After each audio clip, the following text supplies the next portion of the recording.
You are not prepared.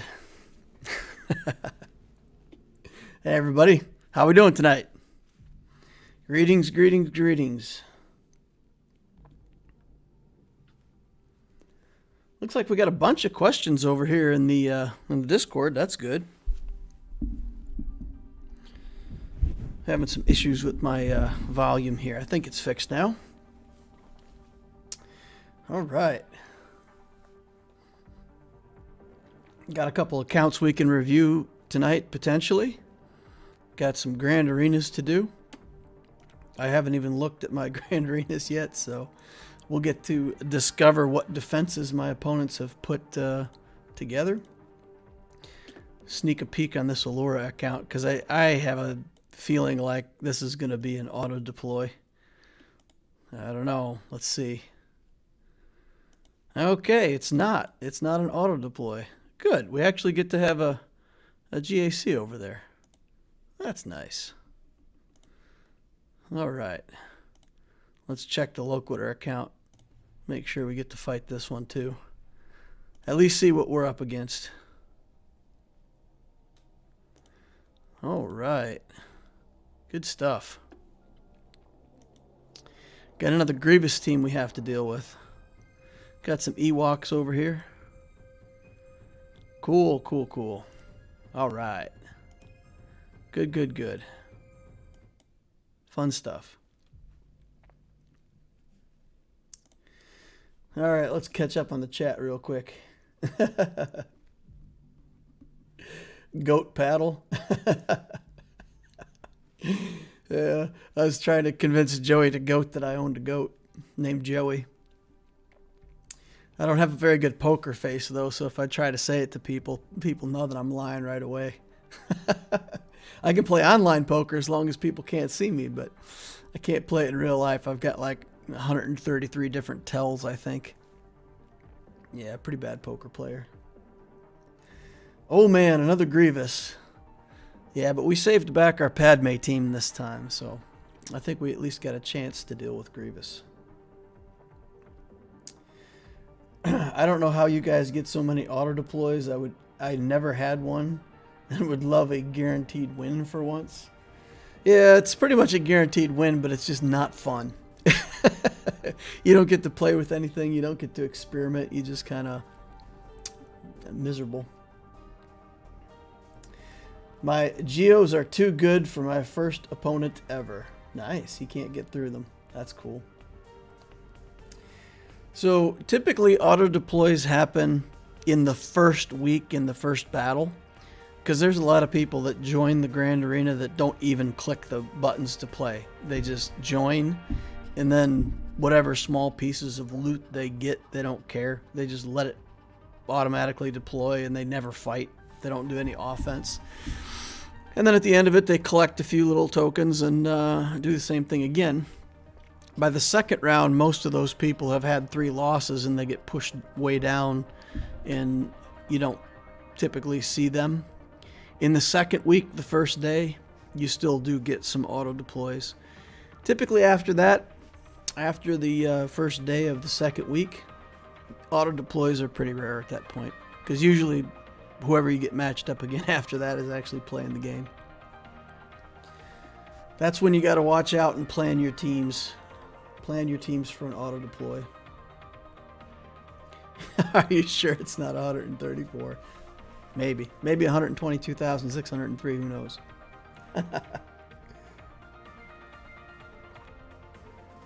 I looked at opponent's GAC history and it literally never auto deployed. Yeah, well, it happens to some people. Doing your Senator build but started with Jedi Knight Revan first, will it be okay instead of 5s on the Padme team? JKR first? Doing Senator build but started JKR. JKR.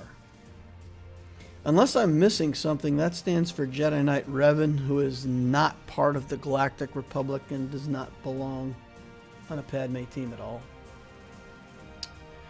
So You got to watch your Galactic Republic tag. If you put in the wrong set of initials, then that could make sense. But no, I would not put Jedi Knight Revan onto a Padme team. That would kill the synergy between Padme and Jedi Knight Anakin, and I think cost you too much.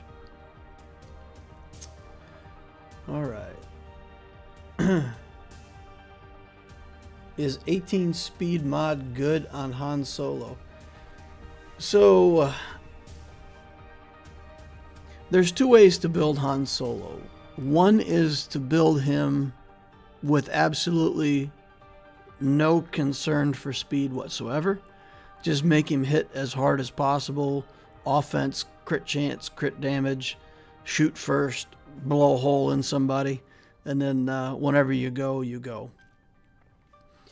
The way the game's set up right now, it is to your advantage to have speed on Han Solo, because among all characters that get a free turn at the beginning, whoever's character is fastest gets the free turn. So in the event that you could actually make your Han so fast that he was faster than somebody else's Wat Tambor, if you saw a Wat Tambor on defense, you could stun him before he gets his free skill. If you see another Han Solo, whoever Han Solo shoots first can shoot the other Han Solo. So there is value now because of the changes that they made to turn meter. There is value in having speed on your Han Solo and making sure that when you shoot first, you really indeed shoot first. All right. Super Viva la Revolution. Just found your video the other day, already halfway to JKR, so I was asking. Yeah, I mean, no, if you've already started to do JKR and you've looked at the Gladiator path and you don't like the Gladiator path, then yeah, you can go straight into the Senator path next, but you would build the Jedi team as their own team. Put some effort into Jolie Bindo, take him at least to Relic 3, and then it doesn't matter, you can have a Gear 11 Revan, Gear 11 Yoda, whatever. Just make your Jolie Bindo big enough, and you've already got a functional Jedi team. And yeah, it's no problem to build that first if that's what you were already doing, and then switch over to the Senator path. That can work, but I would commit something to those Jedi if you've already got Revan unlocked. And Bindo is the key. As long as Bindo stays alive, he just revives everybody that dies. So it doesn't matter if your other characters are a little lower level. They get killed off, Bindo brings them back. It's all good. All good. My Han Solo is only 241 speed, but mod him for crit chance and crit damage. Yeah. Joseph says crit damage is the way to go. I don't even mod Han with crit chance. He gets 15% from Chewie. He almost always crits anyway. Yeah. Yeah, I mean, the point is you either build him for straight damage and you go all in on hitting as hard as you can, or you do actually build him for speed to make sure that you always shoot first. Either way is a fine build for Han Solo. For everybody joining in, please hit those like sabers. We got a lot of people coming in the channel that have not liked the channel. Slash it, smash it, crash it, crush it, force lightning, drain like, whatever you got to do. Get it out of here. Question about my conquest. I am doing horrible at conquest this time around. My, yeah, it's sometimes, anybody who watches my channel enough knows me by now. Work is more important than my hobby. So on days when work is hard, I just don't get to play Conquest. So I am much further behind in Conquest at this point than I was the last time around. And if I want to get to box 6, I really have a lot of work left to go. I'm struggling on my main account too. I just haven't had the time to get in there and do as many battles as I want. Over the course of the next few days, I'm going to have to spend some refreshes and try to muscle up and get it, because I really want to get my cat on my main account, and I can only get that if I get this box 7. So I got to get it in gear and get working on these. before I run out of stamina and can't finish him.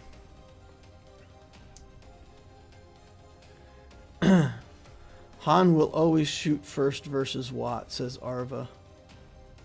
But if it's Han versus Han, the faster Han wins. Are you sure about that? Because I thought whoever's faster and gets the free turn gets to go. I mean, Han can shoot Watt first, but if Watt is faster, Watt still gets to take his turn and get the free skill, right? There's no situation where a faster Watt just lets Han shoot him in the face and doesn't get to go. That doesn't make any sense. The skills work the same way. It's a free bonus turn at the start of the game. Right? Help me understand that if that's not the way it works. I was wondering what a good MM team is. I'm currently using Cassian, Kara, Scout, and K2SO. That's a good team. That's fine. You know, Scout gives turn meter. Kara is a great character. Cassian and K2 are a good pair under that team. That team's fine. So don't think of Mon Mothma as trying to optimize the build. Think of Mon Mothma as, I have a few of these characters that I want to build as pilots for a fleet or that I want to build for some reason, and Mon Mothma is just a way to make the characters remotely useful. That's how I think of it. I don't think of it as a top tier team. I want to build the 3 characters for Cassian's U-Wing because I want to have that to be a functional ship in my fleet. And since I have to build those characters anyway to make the ship decent in fleet, then I end up with those characters. I can stick them under Mon Mothma lead and actually do something with them other than just having, 3 lumps of coal sitting in my account, so to speak. So yeah, Cara Dune's good.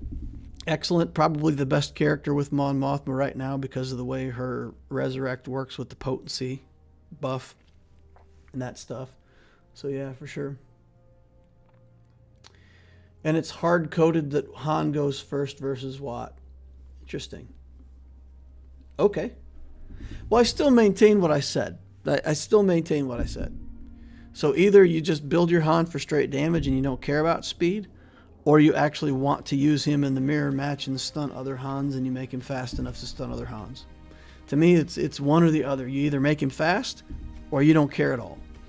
So if you don't care at all, then an 18-speed mod would be terrible. That goes back to answer the original question. All right. Nightmare says heading out. All right. See you, man. Hope you come back later. Joseph 2 says gotta go. Might be back later. All right. See you. Cool. All right. So let's go over and answer a couple of these questions because I've had some interesting questions in the Ask Darth Loquitur that I haven't had a chance to talk about yet. All right. Somebody asked a question about the Techno-Union path and what's the right order to relic the troopers. And I said Stark is probably the best first relic simply because you can pretty much guarantee get him 7-star because he's a shop farm. The other characters you may or may not be able to farm as quickly as Stark. Stark you can get to 330 and get him to 7 stars probably the fastest. He's one of the fast troopers, and it's good to have him going first. And it's good to relic a character that you want to start the trooper team. So I think Stark's your best first relic. In terms of the Zetas, some people ask questions about the Zetas on that. And you do want to do, I believe, Veers and Piet. I think Veers comes first. His Zeta comes first because you really want to be able to get that turn meter going. And his Zeta, I think, is the turn meter on the kills, and that is really necessary to keep you going. Piet needs to be Zetaed right away as well. He's driving your turn meter train. Then Stark can be someday. Gideon's is good protection up for your team, so it's not necessary so much, but especially in PvE stuff where they might get to shoot you back or counterattack. It's nice to get that protection up to insulate yourself against counterattacks. So those are the 3 Zetas I would have for sure. Veers first, then Piet, then, you know, Gideon when you can afford him, then Stark someday. And Stark's Zeta is best against PvE, where you can steal turn meter from the opponent, like in Conquest. All right. Let's see. Darth Loquitur, why do you think CG has not done something that would allow players to challenge each other in GAC? Like maybe in the off week there's no GAC and for no rewards, or even any additions to GAC, like modifying the territory places so it's not like the same 4 places every time, which isn't bad, but there's so much more potential. I mean, does CG know how much we want that? On the surface, they might not think it would give them any direct revenue like a legendary tune, but it would help so much in revitalizing the interest of the game, which is at a peak, but it can always go higher. So this is a very perceptive question, and he already headed me off at the pass about the business aspects of it. But I would say this. I mean, I have a piece of equipment in my factory right now that's 30 years old. It's wore out. The maintenance costs on it are way too high, and it needs to be completely replaced, and it will be. And people ask me, you know, why aren't we getting that fixed or getting a new one? And I say it's in the capital program for 2023. You know, I've got a 5-year plan for how I'm going to spend the capital money, and there's other stuff that's prioritized ahead of it. I want to do it someday for sure. I need to do it. It needs to be done.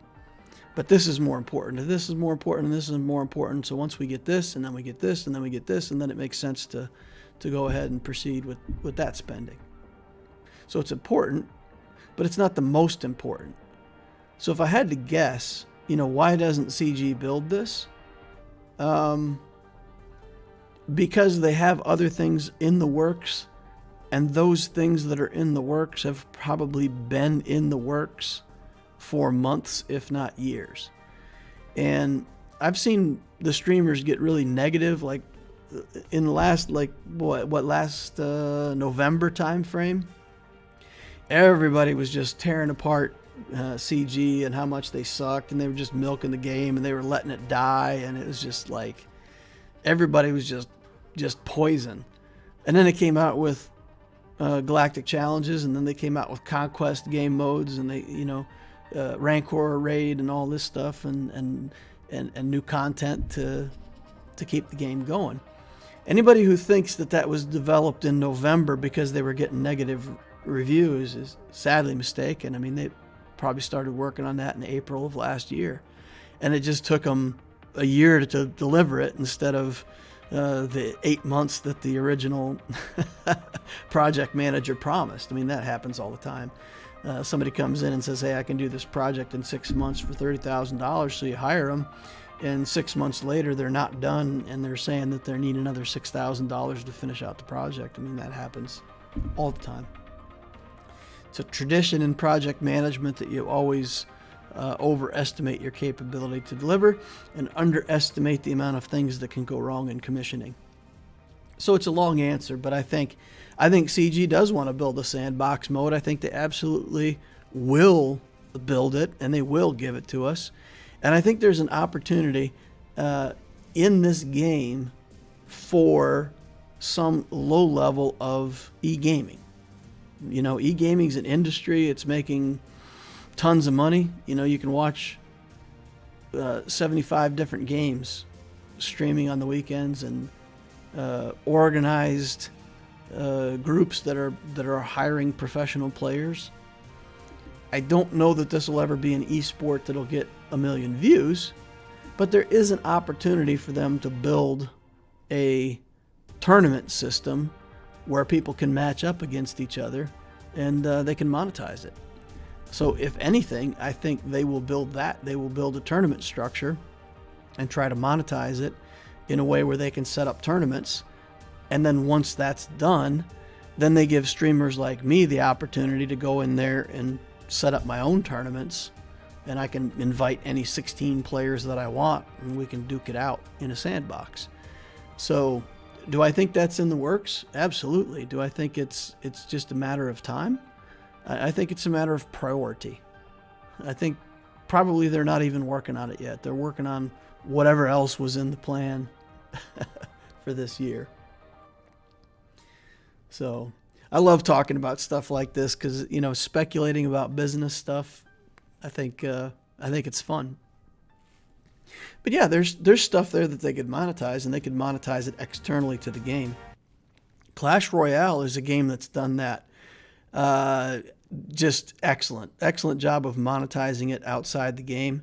They've taken this little mobile game that you sit and poke buttons with your finger, and they've turned it into a competitive esports where, you know, people compete for money, and they get viewership, they get advertisers, they get sponsor revenue.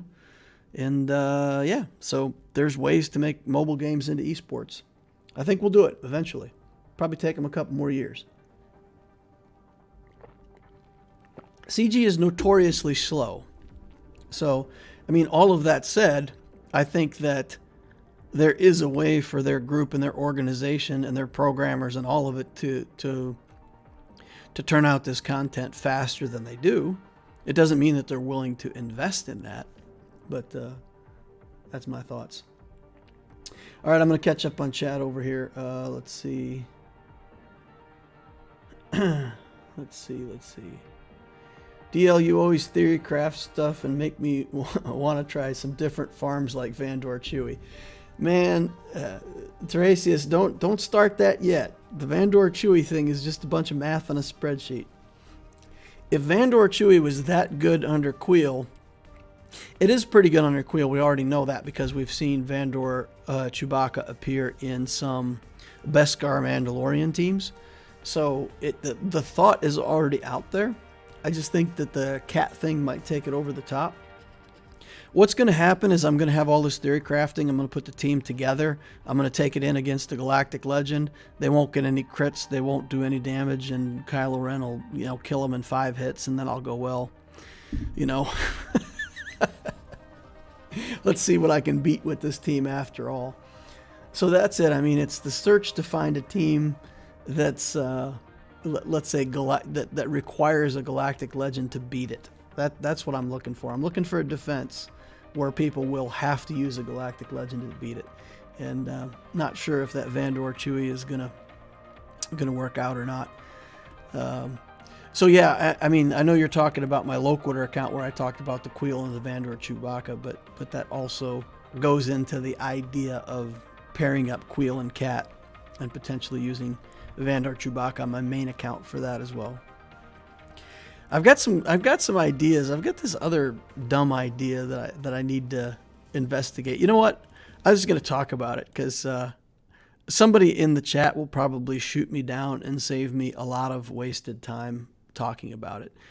But let's see. Here's something else that I thought might be interesting. Let's find Commander Ahsoka Tano here and look at this.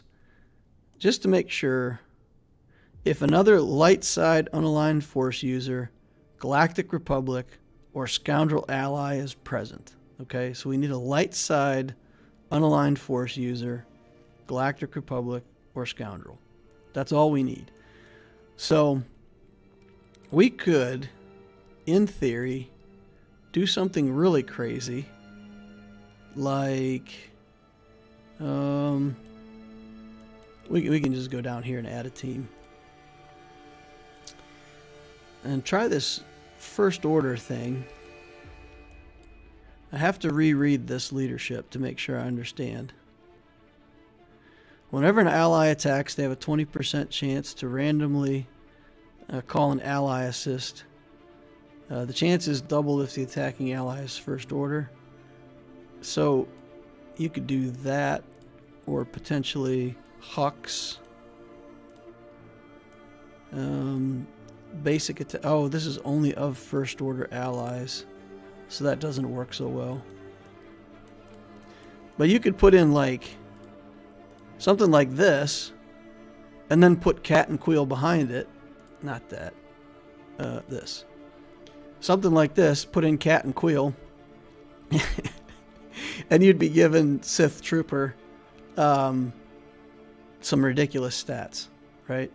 So Queel would buff Cat, and then Cat would buff everybody, and you would end up with. I mean, it's not that great, but there's just some funny stuff I'd like to try with her, and see if we can make it work. Who else has a leadership that's interesting? We have Resistance, right? Resistance. Who is it that has the leadership that's just like straight offense? Yeah. So you could do something like this and actually make a Resistance team and use, this Resistance allies have crazy offense, potency, whatever. Put the 3 Fin Poe together and then put like Jedi training Rey in there with them, because she's an unaligned light side force user and she would trigger Cat. So you'd put her in the team and then put Cat in the team, and then it would be, again, just crazy stats. And that team would pretty much have to try to go first and just nuke something. These are all bad ideas. They're all bad ideas. They'll end up not panning out, but I want to try some stuff. All right. Did you see Omega's kit reveal? No, I haven't seen Omega's kit reveal. Is it good? I hope so. That would be cool. All right, let's see. Share only with light side allies, pretty sure. I thought I just read that and it said all. Didn't it say all allies?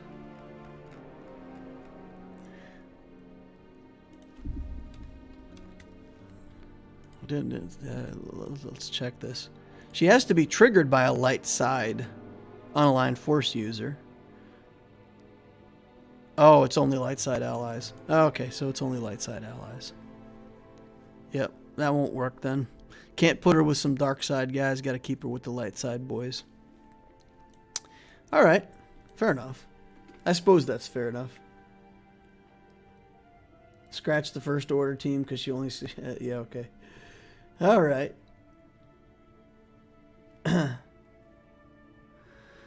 Who should be the first relic on the Padme team? Anakin. Jedi Knight Anakin has to be your first relic. If you relic a second character, Kenobi is probably the best second relic. All right. Have you been watching The Bad Batch, Loquitur? Yeah. My whole family, we watch that together on Friday nights. Friday night is, crash on the floor and watch movies night. So we're watching The Bad Batch, we're watching Loki, and then we usually watch, whatever my daughter wants to see. And she's 8. And for the last few weeks, we've had to watch brain games. So just all kinds of like fun learning stuff. Like that's given the choice of everything on television. My daughter wants to watch brain games. So in a way, it's kind of like, I wish she wanted to watch Star Wars or something. But in another way, it's kind of like, it's pretty cool. It's pretty cool that my kid actually wants to watch something to get smarter when she has the choice to do anything. Probably not too many kids like that.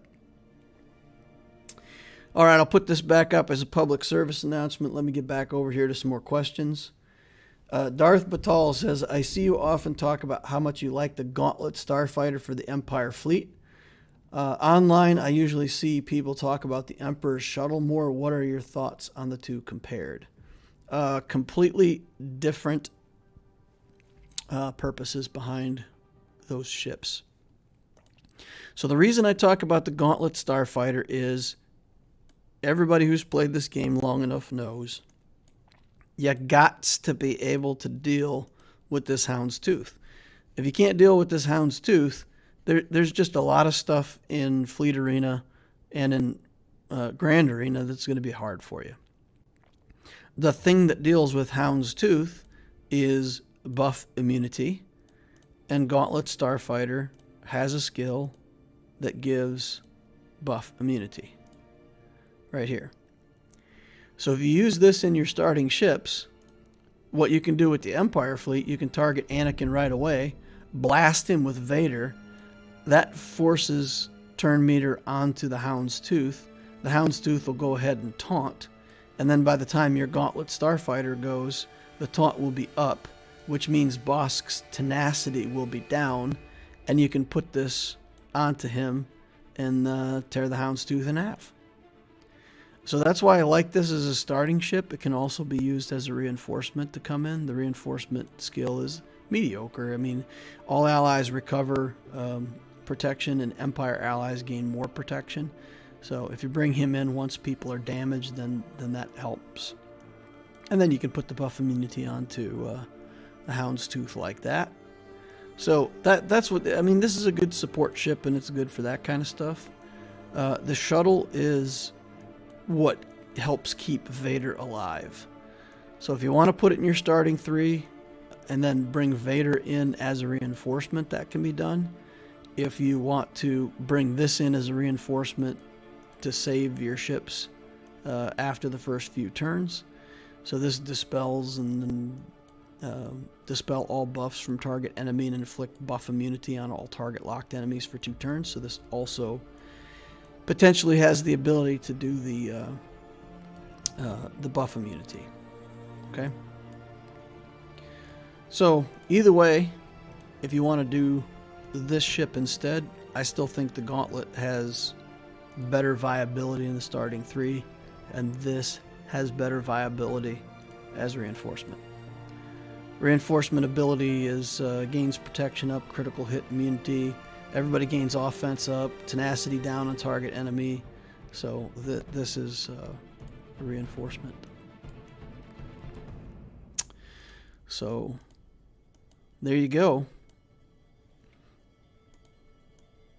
The passive is good on this too, right? Anytime it takes damage, dispel from a target locked enemy. Empire and Sith allies gain protection up when critically hit. Double to 40%. So yeah, when they get crit, if they don't get killed by the crit, then they gain protection up after they get critted. So that's good stuff. Let's see what the chat's saying. Alright. Loquitur, I took my Ugnaught to gear 8 years ago because I didn't know better. Now I'm stuck using Queel, who has similar low-level gear as his generic. Yeah. Well, it's very valuable to have somebody who gets that gear for your relics. So if you already blew your Ugnaught past his gear levels, then that particular, the armor piece, I think for sure is pretty rare. I think that the weapon tech one can be gotten from somebody else though. So if you got that as a source, you're probably okay. What am I going to do after I have an absolute need to gear up Queel? Let's see if anybody chatted about the ship, and then I'll come back to that question.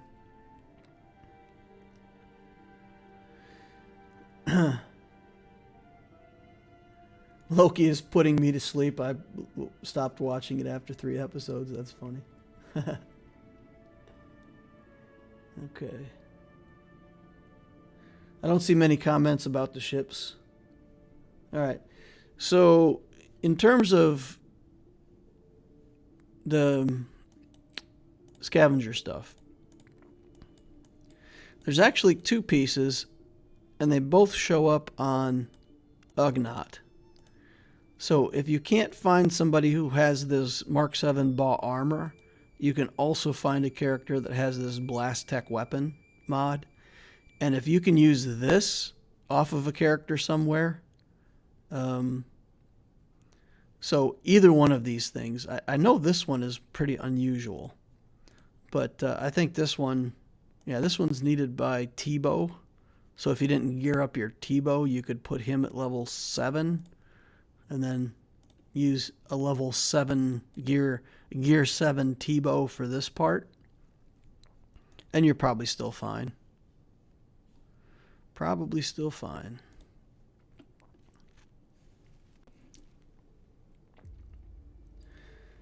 love your stream and community, Loquitur, says Mariano. Thanks, man. Appreciate that. I love my community too. Honestly, don't know what I did to deserve such a great group of people. All right, let's see what else we got over here. Loquitur, of all the starting guides you have done, which would you say you have followed and is your personal favorite? I'm following kind of a different version of the Techno Union because I'm building the troopers as my first really good team. I don't know. I built Padme. I'm kind of going back and forth between teams trying to stay competent in Grand Arena.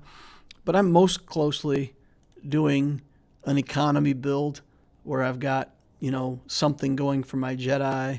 I've got teams that do pretty well in Conquest for me.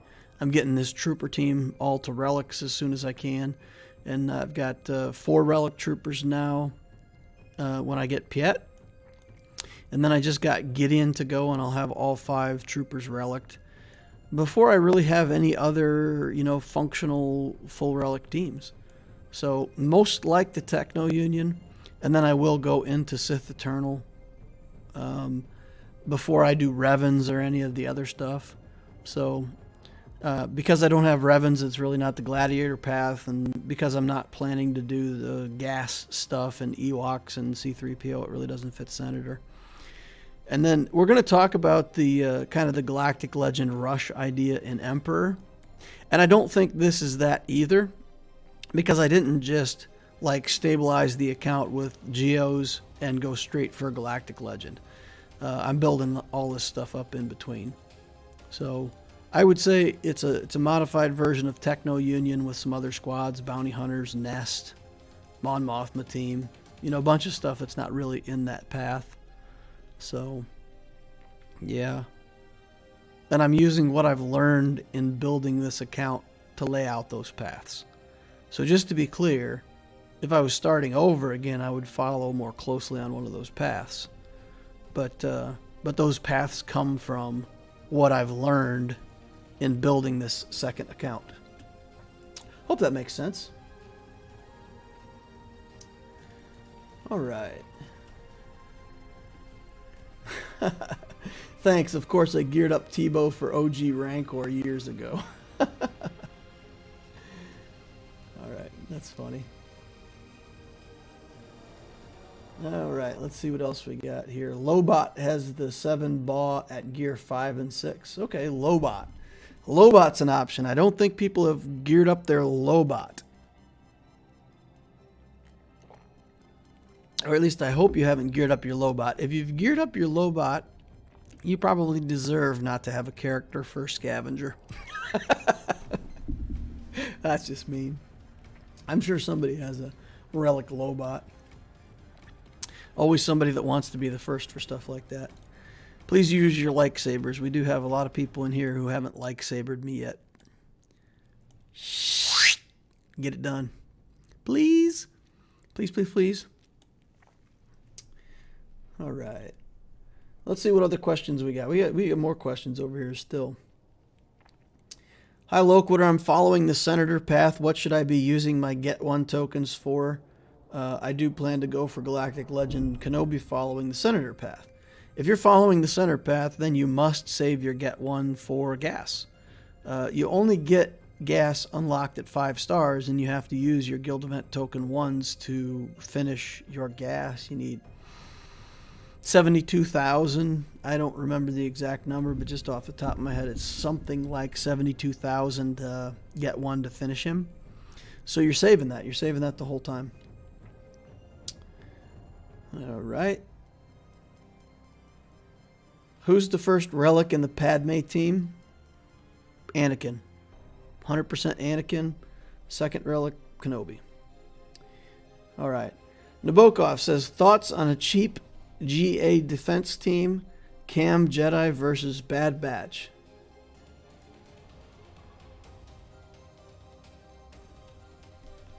I need a what?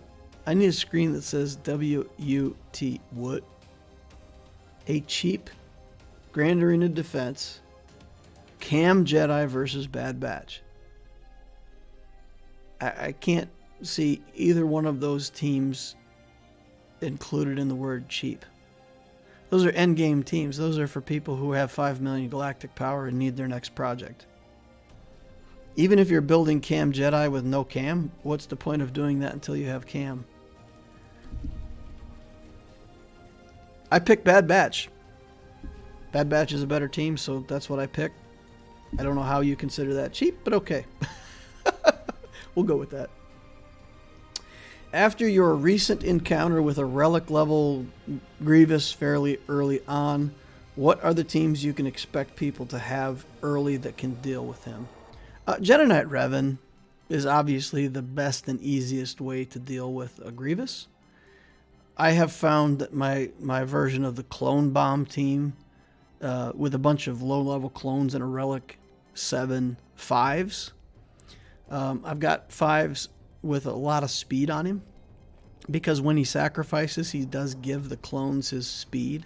And once they get his speed and offense, they take off and they beat that Grievous. I couldn't get it to work until I gave 5s a lot of speed. But yeah, if you want a cheap team that you know can beat Grievous, or at least if it doesn't beat Grievous, you're going to end up with just Grievous left or something like that that you can clean up. So yeah, the clones, the original 501st clones under Shock T with a Relic 5, at least Relic 5 on your 5s. Can deal with it. Jedi Knight Revan can deal with it. I hope that Padme can deal with it, because that's all I've got tonight. In my matchup, I have a Grievous to fight, and I've saved Padme. And if Padme can't take out that Grievous, then we're in trouble. We are in trouble. If anybody else has great Grievous counters, let me know. Mon Mothma can be built to beat Grievous. I know that. I've seen other very good players say that they use Mon Mothma now to counter Grievous. Beskar Mando, for somebody who's in mid-game and decided for Beskar, could be a Grievous. But early game, you're not going to have Beskar. You're not going to want Beskar Mando early game. He's a pretty terrible character. Yeah, guys, let me know your thoughts. Do other people know good counters for Grievous? That's what I can think of. The clone team, the Padme team, Jedi, of course, are very effective at it, and get good, better banners than most. Vader, maybe. I mean, if Vader can just kill Grievous in one hit, that may be an option too. All right, let's catch up over here. Bad Batch is now free to play. No, they're not.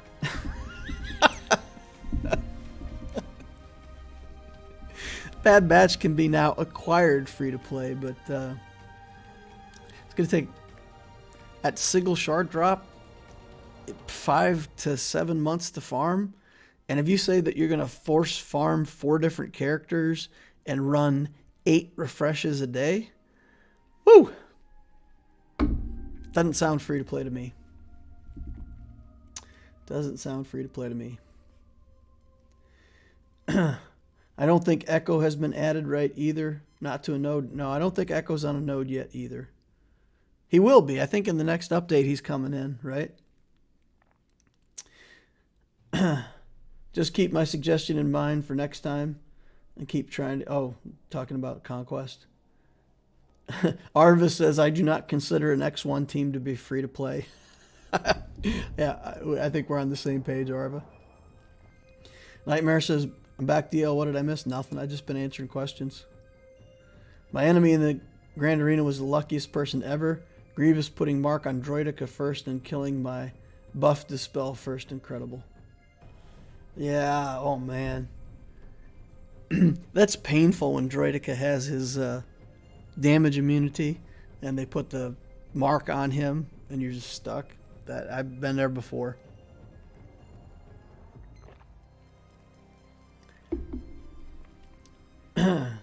He says, I can get so close, Gas just goes nuts when he stands back up.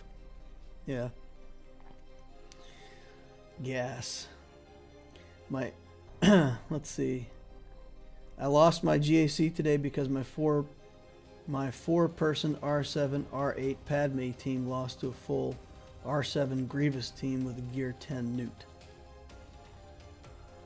I pressed the Jedi Knight Anakin big hit and Grievous destroyed me. Yeah. What you have to watch out with Grievous is you can't trigger multiple hits back to back. So if you do too much damage with Anakin, and then like you kill a bot, and you also put the Magna Guard at 0, Grievous will take a turn, Magna Guard will go, he'll die, Grievous will take another turn, and if you generate 2 or 3 of those hits back to back, that's where it goes. That's where it goes horribly wrong. All right. Are you playing GAC on stream? Yeah. We'll play the GAC here in a minute. For sure. For sure we're going to play GAC. Just answer a lot of questions first. Been talking for a while now, huh? All right, well, if we've been on long enough and people are getting antsy for Grand Arena, let's give the people what they want. And what they want can only be the senseless death and destruction of all kinds of Jedi. Yes. Let's look at feats. Foresight. I need 50 foresights. Yikes. 10 squad arena battles. Yeah, that's fine. 8 on my first attempt. Moff Gideon, Bo-Katan, and Sabine Wren. Okay. I don't know if I even have Bo-Katan unlocked on this account. I did her event. I just don't know if I ever unlocked her. Or Sabine, for that matter. Defeat 12 enemy units with the Mandalorian. No, we're not going to be able to do that. Undersized squad. So basically, I'm just looking for first attempt and undersized squad. That's about all I can do on this account. Alright, that's fine. It's what it is. 50 foresight is easy with Bastila and Yoda. Yeah. I'm pretty sure I put my Jedi on defense, though. So, there's that. Alright, now this is my alt account, guys. My alt account. This guy only has 1.4 million galactic power. 6 in ships, 7 in characters. When I look at his ships, I think for having, 650,000 galactic power or whatever in ships, this doesn't feel that strong to me. Now, he does have malevolence on the way. Obviously, he's farmed the Hyena Bomber and Vulture Droid and the Geos. So it must be malevolence. Right? I would think. Got the endurance built up a little bit for his Galactic Republic fleet. Got the Executrix built up. And got Home 1 as a cleanup fleet. So no premium fleet. He's got these Geos, and it's not a bad team. But then after that, we've just kind of got these 3 damage-dealing ships. No Houndstooth. So when I look at it, I mean, I know how many ships it says he has from here, but it doesn't feel that strong. Doesn't feel that strong. Characters, on the other hand, I look at his account, and he's got less galactic power in characters than I do, and he's got 10 relics, and Gear 12 Geos, and Relic Bindo. I'm looking at his account going, I don't get it. Like, how does he keep his galactic power so low with all these relics? I have less relics than him. So he's got a little less stuff in the middle. But yeah, dang it, this guy's in a way got a more efficient account than I do, which is a bummer. So here's what I think. I think if my opponent puts Grievous on defense, which I imagine that he would, and we already saw that he did, I got to keep my Padme team. I can't leave my Padme team off and have much of a chance of beating this. So I got to keep my Padme team on offense. And that means he'll probably have to bring his Padme team on offense, because I can't see how he could do Grievous and Padme on defense and have any chance with what's left over of clearing. So I expected Grievous on defense, Geos on defense, Vader and Padme to be his two big offensive teams. That's what I thought.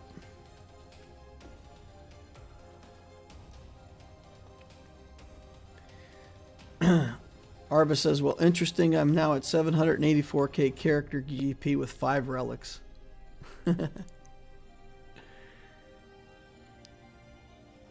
Why do I never see people put gas with Padme? I'll let somebody else answer that question. Okay, so let's go in and take a look then. To set up my defenses, what I did, I got this Relic Dooku that we've been messing around with. I've got this Sith team where this guy, we've already known and proven and shown that he has surprisingly high damage for a low galactic power character, and his assists are pretty rock solid. So if we put this Dooku in here, every time he counterattacks, he'll assist. So we built this team, and we just said, look, if the opponent isn't willing to commit something good, he's going to lose this to Dooku. I hope. So that's going to force him to do something good. Then over here, we put the Mon Mothma team. It's still not that effective, but in the end, so now that I'm looking at it, I guess I decided not to put my Jedi on defense here.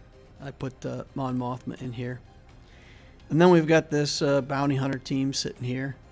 So 2 kind of mediocre defenses in front of Fleet. Just enough to make him have to play.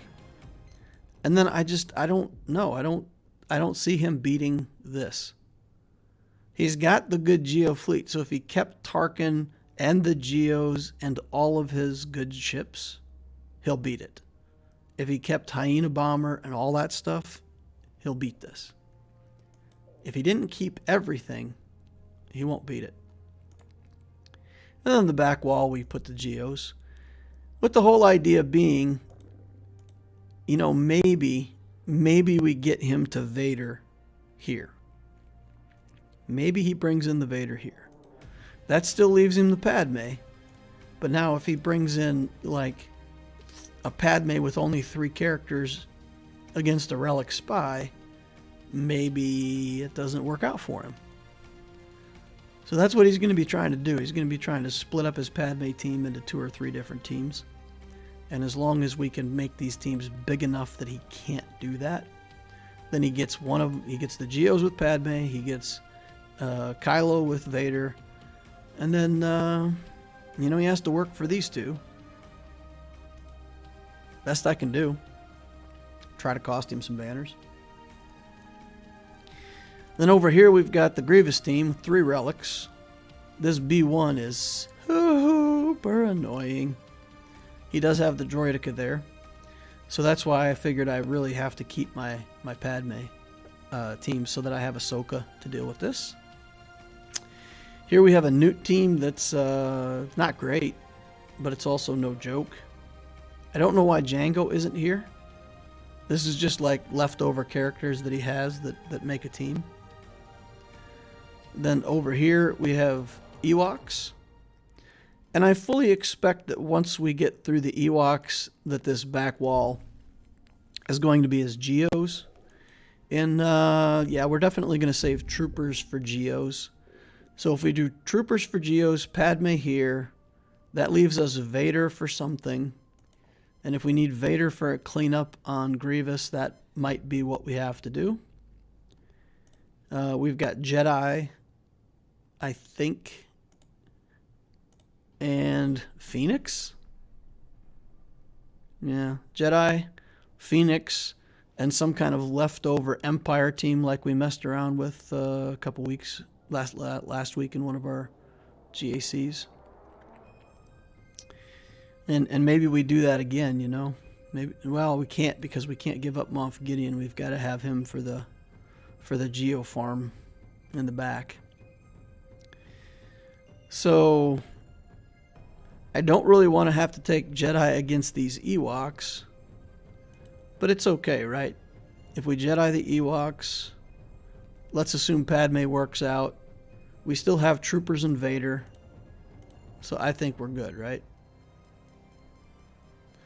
So I think 75,000 of Jedi beats 75,000 of Ewoks. Yes or no?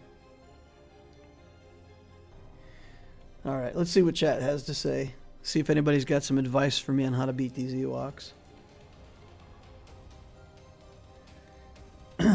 This is what I ask myself on every enemy I see. Like, how do you have 2.5 million galactic power with 20 relics, 20 gear 12, and a 7-star negotiator fleet?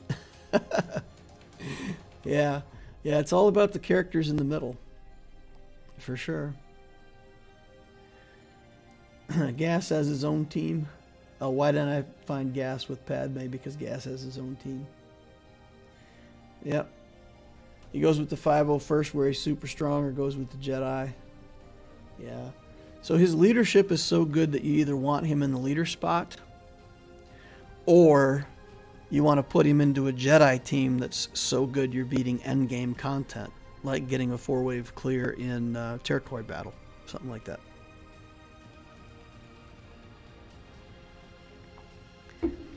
All right. Let's look at these Ewoks mods real quick. See what I'm up against. So, what, 40,000 total, speed 162. That's not that good. Elder, 168. 52,000, 53,000. If they get going, though, they can get a lot of turns in a row. That's the issue. They get the too many turns in a row. All right, let's look at my Jedi and see what we've got here. We want to play the Jedi because we do want to... Yeah, I'm less galactic power than they are. We can't really swap out him for a better Jedi.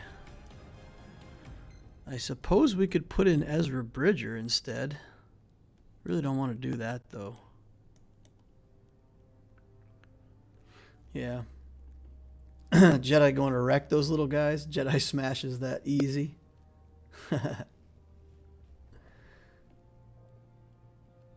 Dang, that's a good Grievous. Is he going for Gas? Well, yes. This account is 100% going for Gas. He's got the Padme team at relic level. He's got Grievous going. He's got clones. So he's absolutely going for General Skywalker. In fact, I would say that this account is almost following what we put out for the Senator path, which is, you know, build up your start, go relic on all of your whole Padme team, and then continue on with your build from there. So he is literally following the Senator guide to Gas, almost. He's got the Nute Gunray. He's got a lot of the characters that we recommend. So, yeah, he's probably going, you stole that from me. Who knows? All right, let's take this in and see if we can get lots and lots of foresight while pummeling some Ewoks. Elder goes first, and we're going to go with a big hit on Elder right away. Follow up with a basic. Turn meter for everyone. Let's get assists. All right, let's give everybody a buff. I could have done an attack. I should have done an attack first and then spread the buffs. I would have got one more turn worth of buffs on Yoda. Let's see. Let's just get this scout out of here. Okay. Let's slow play this at this point. Just play it slow. Try to gain some more foresight. Here we go, gaining more foresight. Let's taunt over here. Play it slow. Just basic. All right. More foresight.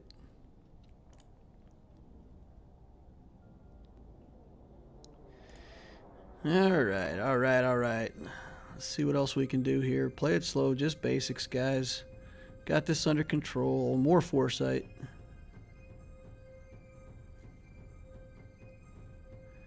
All right, let's get Yoda over there to gain more foresight.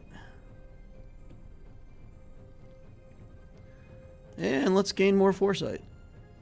I feel like that's a good thing here. Doing quests, killing Ewoks, murder bears. Alright, let's get on in there. Come on, Yoda. Time for you to give everybody foresight. One last time, and we'll be done with it. That should be 60 banners, right? Yeah, nice. Okay, now we expect to see Geos on the back wall, and we are not surprised at all. Zero surprise, none. Okay, so that gives us Padme, Vader, and troopers. The next big question is, are we going to get through this Grievous team? That's the big question. If I have to use 2 teams to get through Grievous and then 1 team for the Separatist team down there and get to ships, that gets us more overall points. So that's what we'll have to do. This is dicey. The Vader team might actually, I don't know. I'm in the same debate as I was last time. I feel like I have to use the Padme team though. Right? I just don't have anybody that's gonna... Oh, you know what I could do? I could put in a teeny tiny Galactic Republic guy to make sure that the first time Grievous comes across that I trigger. Let's do this. And then Clone Sergeant for sure will trigger an extra turn from Anakin. Oh boy. Oh boy.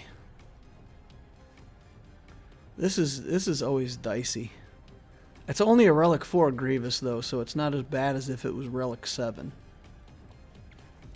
Only Relic 4.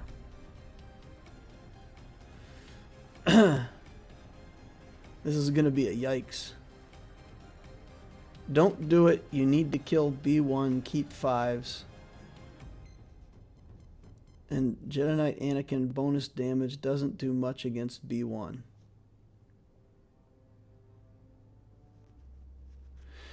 I feel like troopers would be better because you could kill Grievous on the AoE. The problem is my troopers don't have the survivability. The troopers will die from the counterattacks before they kill the team. They'll get their turn meter train going, but Grievous will kill them, and if B2 triggers an extra turn, then you just auto lose. The troopers are not a team for Grievous. Okay, Arva, help me understand what you're saying. Don't do it.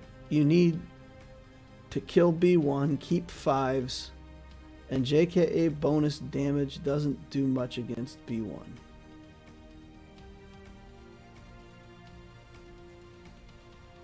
Okay. Help me understand. What am I missing, Arva? What am I missing? What are you telling me not to do? What are you telling me not to do? Don't do it. I don't want to click the button because I don't want to do whatever it is that Arva is telling me not to do. Wait a few seconds in chat here for him to type in his response and explain to me why I'm being a moron. Is the B2 relic? Yeah. Yeah, the B1, B2, and Grievous are all 3 relic level.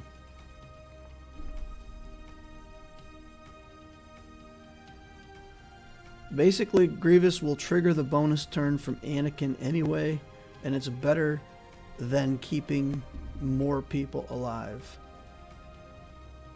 It's a lot better than keeping more people alive. 5s is another assist which helps to kill B1.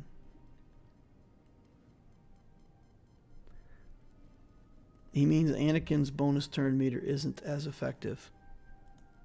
I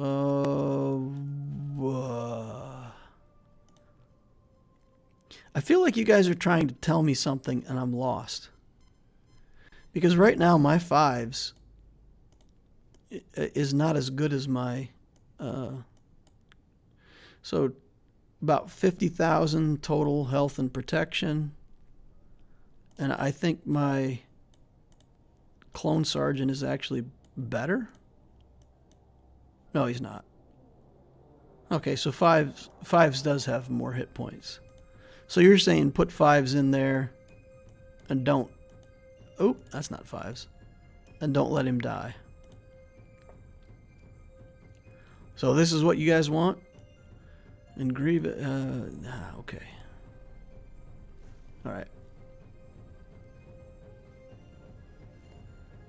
The Padme team will lose.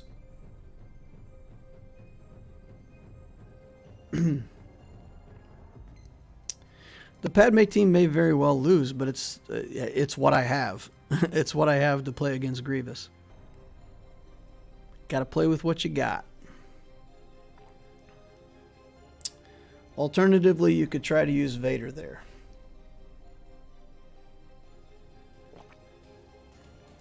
Relic 4 Grievous.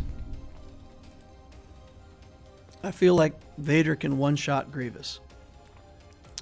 Probably. Let's see. Let's check his hit points.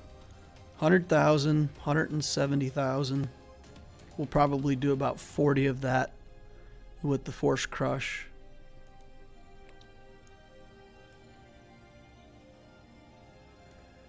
Vader with Watt and Palpatine.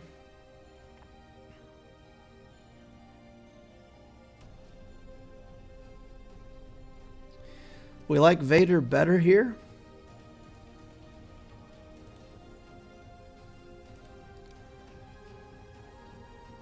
We like Vader better here. I don't know about that. Let's take a look at Vader. So we could do...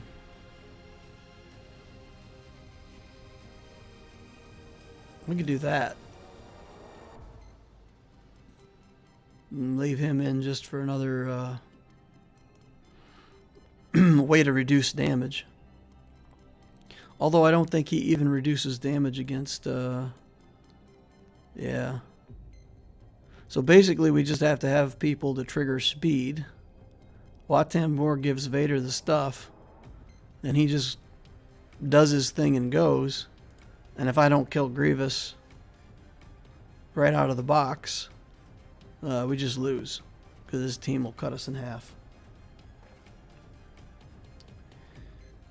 Vader, Watt, Piet. The full Empire team, Thrawn if possible. I don't have Thrawn. I have 0 Thrawns. Vader lead for more damage. I need to do Force Crush, then Merciless Massacre, 1, 2, 3, Force Crush, and then Cull. I feel like I need to... well, no, if I do 2 Force Crushes, I may not get Vader at all because it's possible that I'll pop his protection and he'll remove all the debuffs.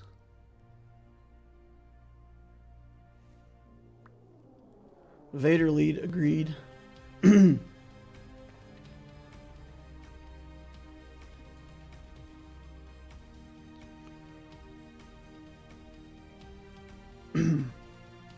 You can get him on the opening call. Does he have crit avoidance? What gives Grievous crit avoidance? Are there any of these robots that give him crit avoidance? Right? This makes it so he can't be crit, right? Yeah, he gets 50% crit avoidance. If I don't crit Grievous, I will not kill him. I'm pretty sure. I'm pretty sure that a regular hit from my Vader is not going to kill this Grievous.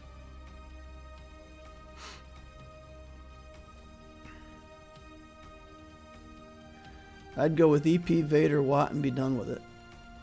Grievous gets 50% crit avoidance. When are you going to get thrown? Nothing like a good fracture. I've got him. I've got him. He's already 7 stars in my account. I just haven't unlocked him and worked on him yet because I have too many other projects going on right now. I can't afford to build more characters right now. I don't have the room for him.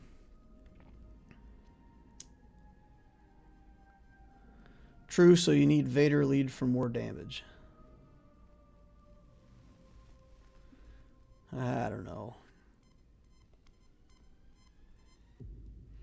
Don't know, guys. This Vader idea is scary to me because even if I kill Grievous, I've still got to get through the rest of the team, which isn't easy. At least with Padme, all of the assists punish Grievous.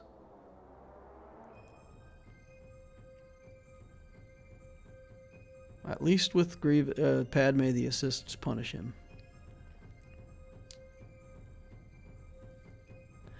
I tell you what, guys, I'm going to try Padme.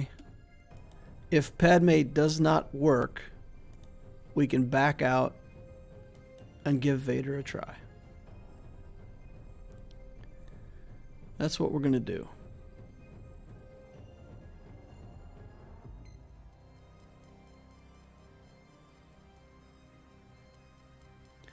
We're going to see if we can just soak a hit or two from Grievous.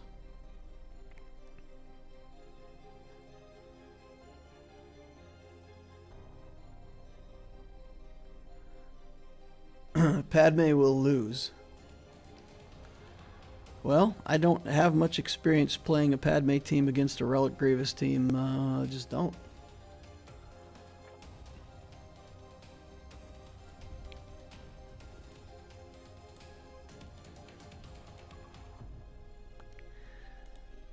I don't know. This is what we're going to try. This is what we're going to try. If it doesn't work, we'll bring in Vader. We'll just focus on clearing the 2 front zones and hopefully do that. All right, let's hit him.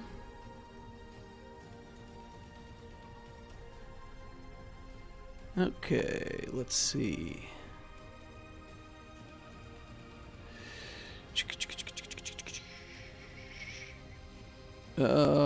Kick Magna Guard. Okay.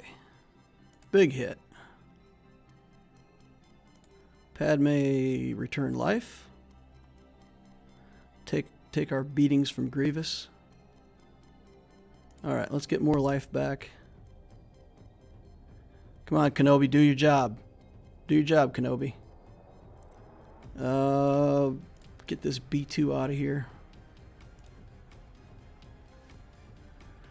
I need healing before I do that, though. Alright, well, we'll get that out of here. Bam. Okay, what can we do here? This is going to be losing. Alright, that's fine. That's fine. Now we got a Grievous and a B1 battle droid to deal with. Can't be that bad. Let's see. If we go with...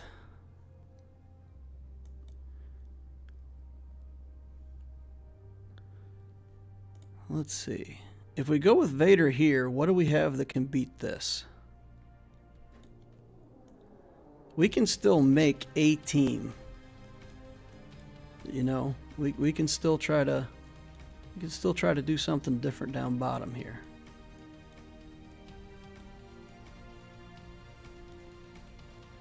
Try to grind our way through this Grievous. I don't want to give up troopers to do that. We can trooper the back wall. What's the minimum amount that we need just to clean up that Grievous?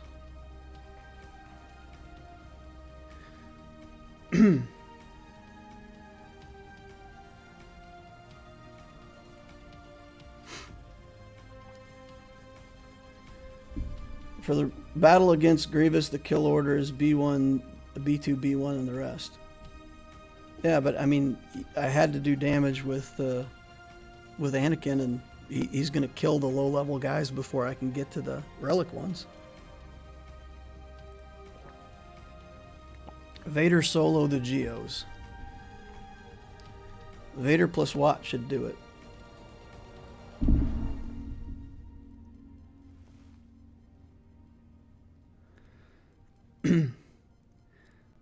I hear what you guys are saying, but I beat Grievous with Padme all the time. It's one of my standard counters to the Grievous team. I use it all the time. My characters weren't big enough to deal with that Grievous yet, but it's an effective strategy. You guys can tell me it's losing all you want, but I win with it all the time. All right, what is the absolute minimum that we can do and still beat this Grievous?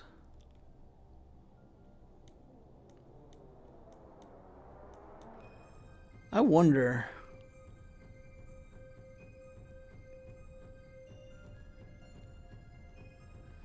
I wonder if we could do it with like 4 troopers.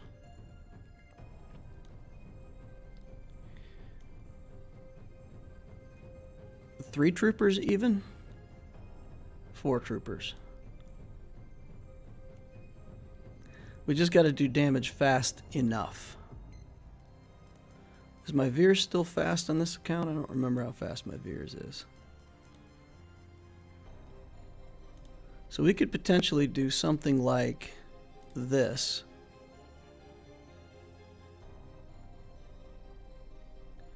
And just use all the assists to take out B1 pretty quickly.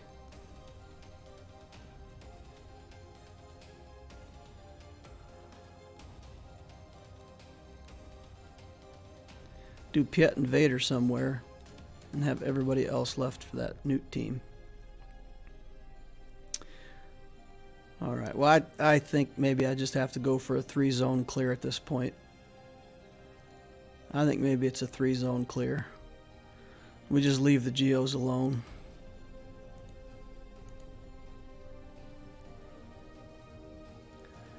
This team is not great. If it wasn't for that Nute, I might be willing to try my nest already. Yeah,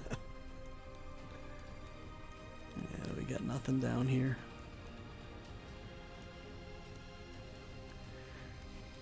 Let's see. Well, we got a Night Sister zombie. Nothing. I don't want to get in a hurry, guys. I want to really try to think this through and figure out what I can do here.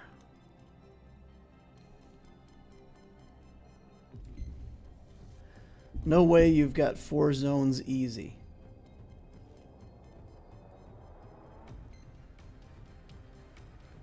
Veer Starks, no Piet. Use Piet, you don't need him for anything else.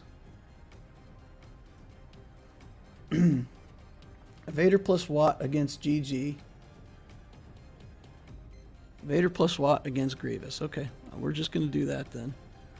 We're just going to do Vader plus Watt against Grievous. And if I get stunned into the dirt and killed, I'm going to be very unhappy. Do we have anything at all that in any way acts as a tank that would help us?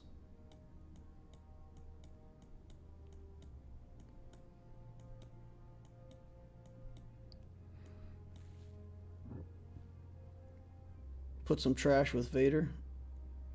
Grievous will stun Vader. Don't do that. Yeah.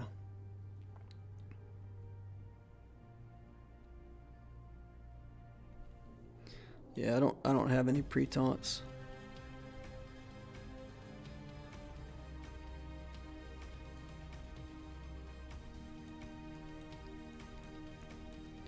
Four Trooper the GG.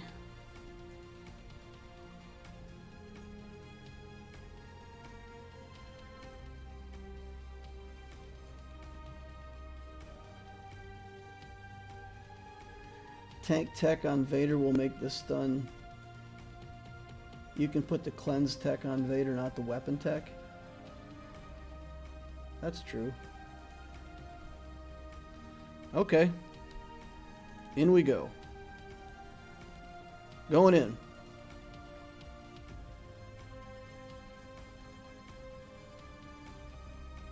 Let me do this on Vader. Then, let's see. Yeah, let's just do this. I mean, that'll knock all the buffs off of Grievous. Oh, it didn't. Okay, let's tap him. And then let's thump Grievous. Why not? Oh, psh. That was useful. Alright. Now we're just stuck hitting this guy in the face.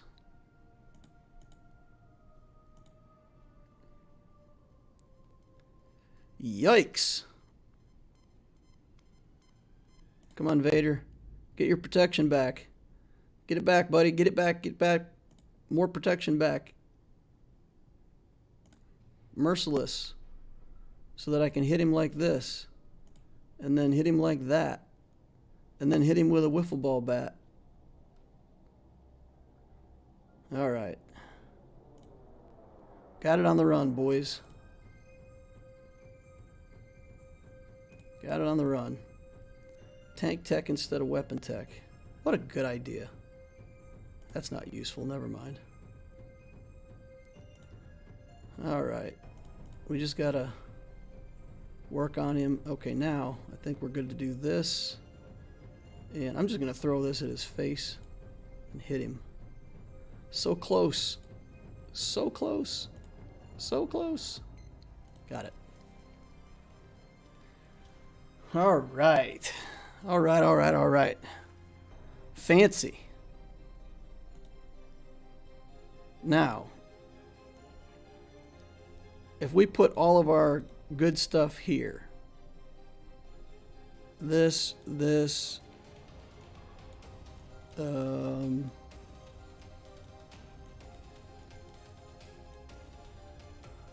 ooh. You know what? We can put these guys in.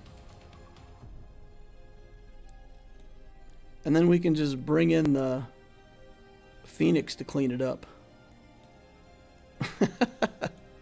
Phoenix on cleanup. Look at that. 4-man Phoenix team cleanup.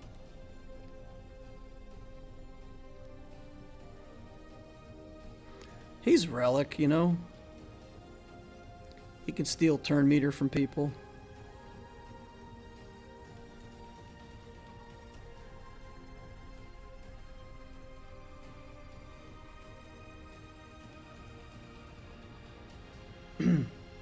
Pelp, Tarkin, Gideon. I can't give up Gideon. I need Gideon for the back wall. We can put in this guy and this guy though. We'll just throw in a bunch of stuff.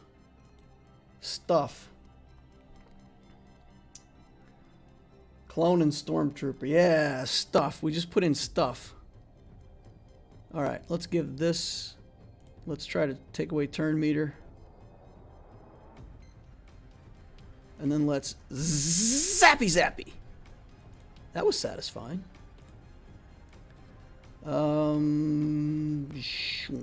Let's just go in there. Get powered up. Pay the taxes. Get this guy out of here. Stun Nute Gunray. Do that again. Get Mace Windu out of here. Tired of looking at you. Stun this Boba Fett. Bam. Zappy zappy. Steel turn meter. Stun Nute Gunray again. Stuns, come on. We need more stuns. 150 stuns is not enough. Stun him. Do this. Kill him first. Because then we'll have to kill him twice. Get him. Man, that red trooper. That red trooper, though. Look at this guy. MVP. I ain't paying the taxes. Look at that. Kitchen sink. Kitchen sink. Alright, alright, alright. Vader with the tank tech. I wouldn't have thought of that, guys. I wouldn't have thought of using Vader with the tank tech. That's going to get me the win. You guys rock. Love you guys. Alright.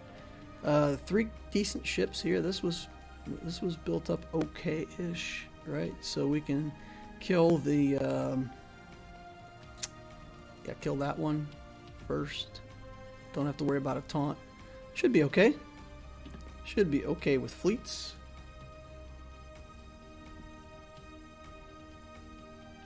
Alright, alright, alright. 99,000 worth of Geos. That's pretty good. We're going to pick our troopers off the menu so that there's no mistakes made. That's a trooper team. We actually need to buff, cut the armor to guarantee the kill, and then snowtrooper. Can't remove turn meter with Gideon. Till the second round. And then we do that if needed on the Brute Alpha. Alright, this should be devastating to the Geos. This should make the Separatists want to quit the war. That's what I expect. Alright, put this over on Stark. Give buffs up to everybody. Cut his armor in half.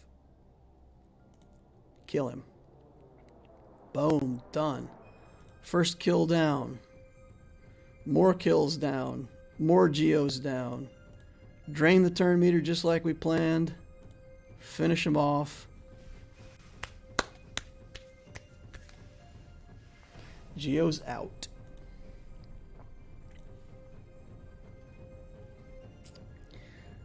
Alright. If you drain turn meter and you don't get the kill, you could end up in trouble on the second round. Because you saw how much turn meter the Geos built up. They may have been able to go then. So if you get your first kill and then you use the turn meter drain, you're good. You're golden. Troopers never get old. Smooth. Alright, Tarkin. Geo. What is this? My Cassian's U-Wing is now better than 2 of my Geo ships. That's weird. I feel like I gotta go work on my Geos right away now. Okay. Yeah, that should do it.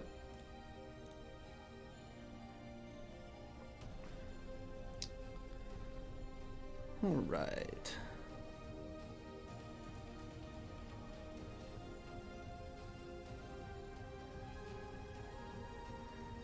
Oh man. So much damage on that spy. Let's see if we can put so much damage on that Anakin.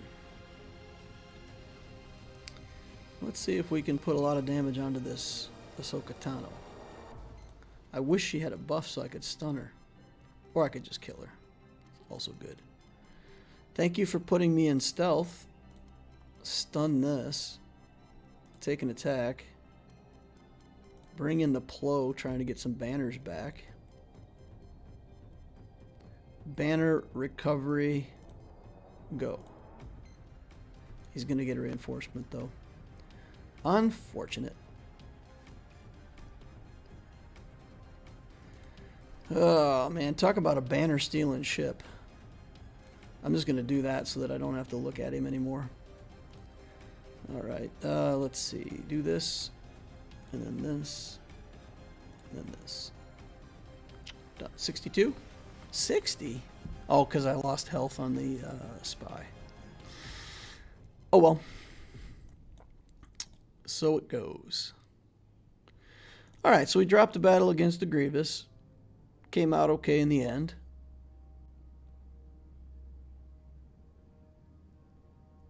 We did learn from that second try. I'll have to go back and watch the video. Because we got debuffs on Grievous and we hit him with the blade. I just wanted to see how much damage it would do. And it still left him at like half life. So I think even with weapon tech, we would not have culled him down from full life to dead. So I do not think Vader would have culled him out on the first Merciless Massacre if I used Vader against this. Alright, we got Kenobi to Gear 12 though. We're going to get him to Relic pretty soon. And once that happens, we should be a lot better off against that team. They won't be able to get to my Padme so easily. And maybe I'll have to get Padme to Gear 12 as well. So we can deal with these Grievouses. Or maybe I just got to figure out the Mon Mothma. Mon Mothma's a long, long way away from being able to deal with Relic Grievous. Never mind. That's not an option for us. Alright. Let's catch up on chat over here, see if anything else is going on. Are you doing GAC on your main? Yes. I'll be doing GAC on my main here in a little bit. When you drain their turn meter, you give yourself 25% turn meter. Right. So, looky here. Looky here. There's two things that happen with the turn meter drain. Okay. The first thing that happens is that you drain turn meter, blah, blah, blah. But this is the part. Call all Imperial Trooper allies to assist. Okay? If you call all allies to assist and you don't get that kill, then you got the mass assist from Veers left over. And if that doesn't get you the kill, then you're in real trouble. Okay? If instead you do the Darksaber lunge and you armor shred, you reduce his armor by 50%, and you guarantee that when you do that first mass assist with Veers, that you're going to kill the Brute. That gets you a kill, it gets you turn meter, it gets you back around to your next turn, and you just go, go, go, go, go. So it's not the turn meter that's the reason why I don't do that. That was a Relic 5 Brute, and you need to reduce his armor to guarantee that first kill. My thoughts. That's how I play my troopers. Against Relic Geo like that. Against a Relic Geo Brute Alpha. And then when you come around to the second time, when you have the Brute Alpha himself to kill, you do not want him summoning another Brute and getting back into the game. Then you have this, and you can mass assist again on the Brute Alpha. And the battle's over. And that's exactly what happened. That's what we did. That's what we did. So maybe that's a better explanation of why I chose what I chose.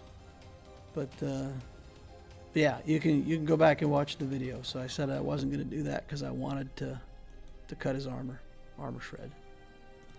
That's the move that I wanted. Ooh, upgrade. Look at that. I can do it. So tempting. I love that Moff Gideon character. Like there's a few characters in the game that are just like so cool of a character. They're good in the game. They're good in the show. You know, good in the Mandalorian. Moff Gideon's one of those characters. Just love this guy. Anybody who builds Moff Gideon's going to be happy with the result. Such a good character. All right. let's go over and take a look at the main account for a second. I did something wacky on this main account, which is this to Relic 5, which is probably dumb. But I'm just doing that to play around with Cat because I think I can somehow figure out a Cat team with Beskar. And then I did this. And I played around with this ship. And man, I hope something changes when it gets to 7 stars. Because this thing is not impressing me at all. Not for its damage, not for its survivability. I am quite unimpressed. So I didn't watch enough videos when this first came out of people who unlocked it, so I thought I'd give it a spin myself and see if I can make it work. But yeah, I tried it in a couple different fleets. Not impressing me. Not impressing me.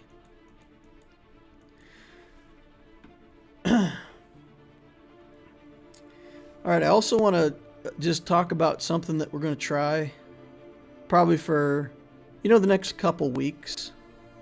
What I'm going to do, just to see how it works, one of the Patreon supporters had the idea of setting up a little bit of a stream just for the Patreons.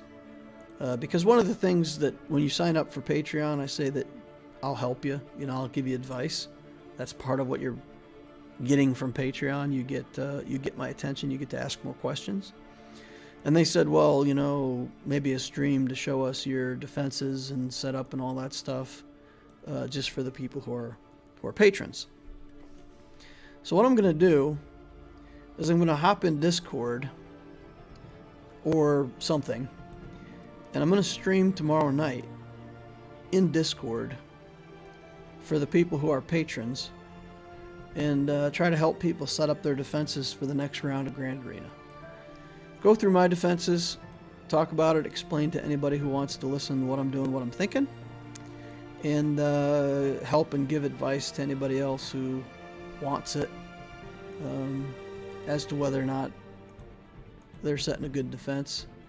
And I think it works best if it's interactive, if the person's already on and says, you know, hey, here's what I'm thinking, and then I can take a look at the person and the opponent and see how it fits. But that'll be the Patreon only channel. We'll see how it goes for a few weeks. I think it'll be fun. And then maybe the videos for that will be posted publicly after, or maybe they'll be posted only for Patreon. I don't know. We'll figure something out. First of all, we'll see if it's helpful. We'll have office hours, so to speak.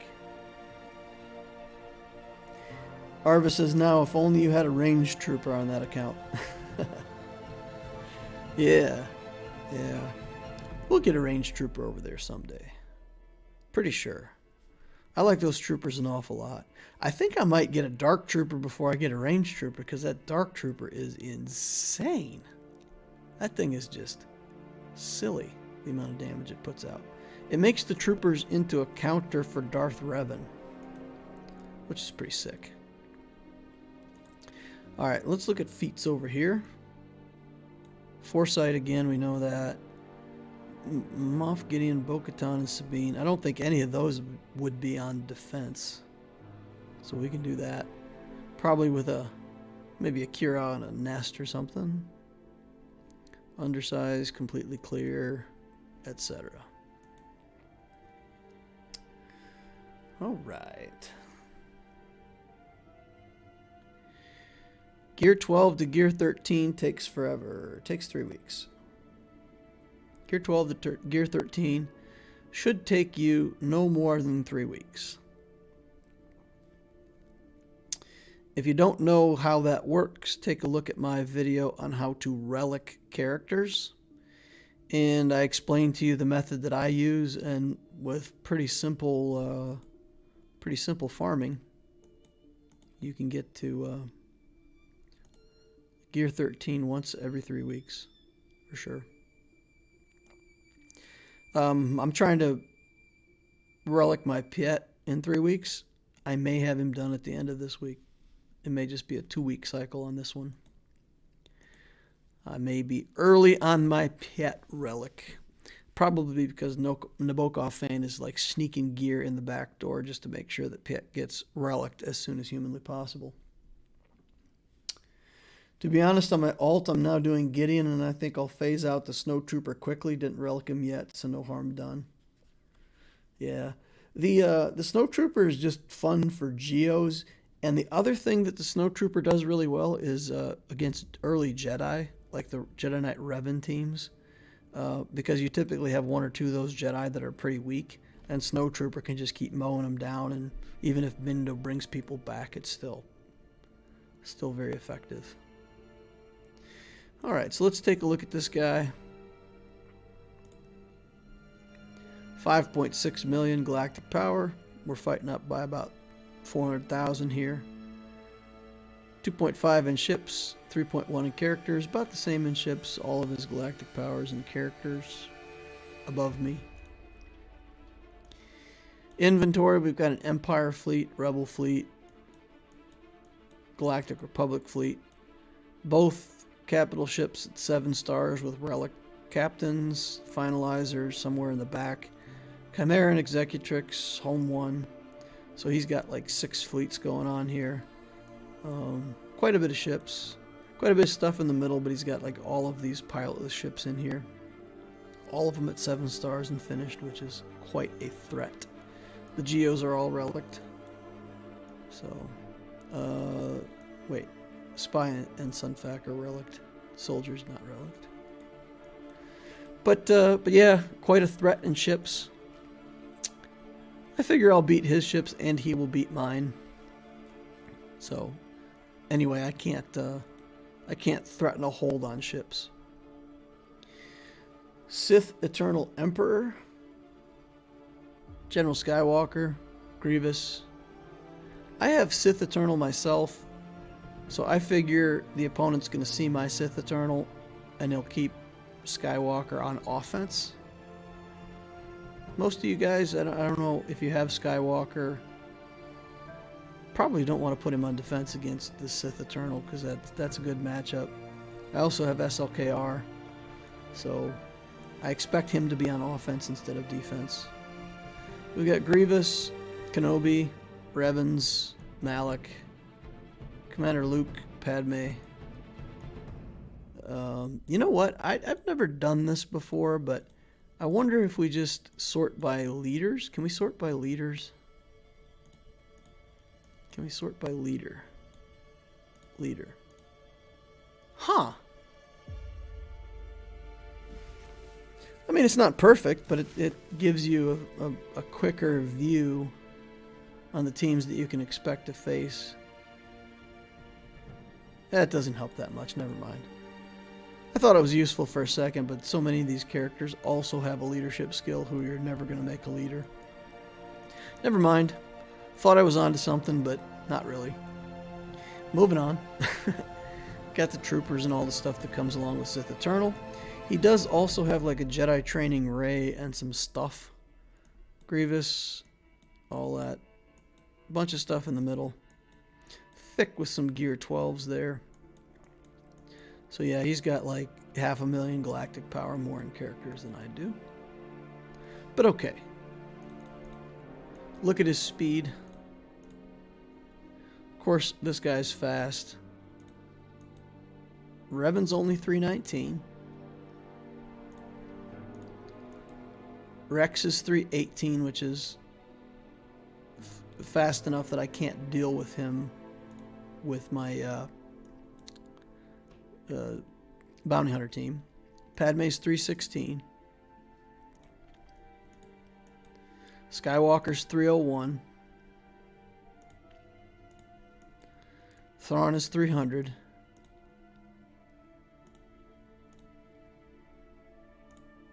And Anakin is like 298 or something. 299. Yeah.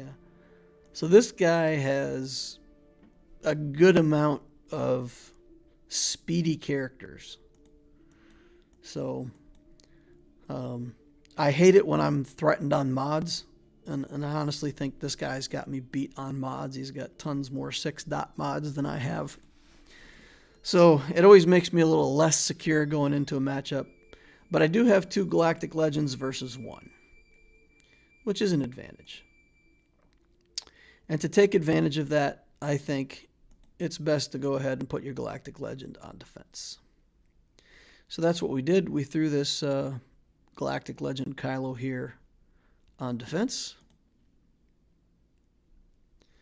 along with some mixed teams. We threw some decent stuff over here, just trying to take banners and make him use teams. And then we did put some good stuff on the back wall, again with this team, to try to fool people into throwing away good stuff. I don't want to commit too much to the back wall because I'm really hoping that I'll get at least a hold with this SLKR. So if the opponent has Sith Eternal, and they also have a functional armorer, that's a good counter against Kylo. His armorer is only like gear 10. So when I see this, I think if he comes in with Sith Eternal and Wat Tambor against my SLKR that has 3 Relic 8s on the same team, right? Because we got the Relic 8, Relic 8, Relic 8. This team is, I don't know. I think it's beyond what C can beat without the armor. With the armorer, he would beat this. Without the armorer, I do not think he wins. All right. Go check up on chat over here. All right. How much does the pilot being relicked impact the ship? Quite a lot. It affects the ship stats a lot, and it affects the speed of the ship a lot. Each relic level is 2 speed, for example, says Arva, and a decent amount of other stats. Yeah. It's a big deal. Relic 8. My understanding is the stats don't really go up for Relic 8, but the speed still does. Okay. If it's your arena team, let's see. Alright, so we're caught up on chat over here. So what did he place on defense? He placed the Grievous team here with Old Republic. Old Republic plus Wampa? Does Wampa stop us from doing the Kylo solo on this? Can Kylo beat this Wampa?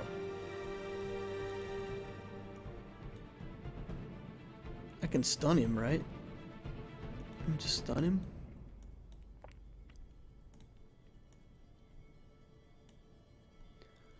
I feel like Kylo still beats the Wampa.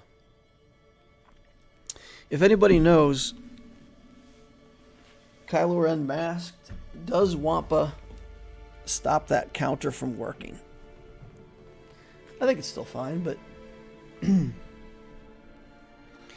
Alright, Grievous down here. Night Sisters. Kind of low-level Night Sisters.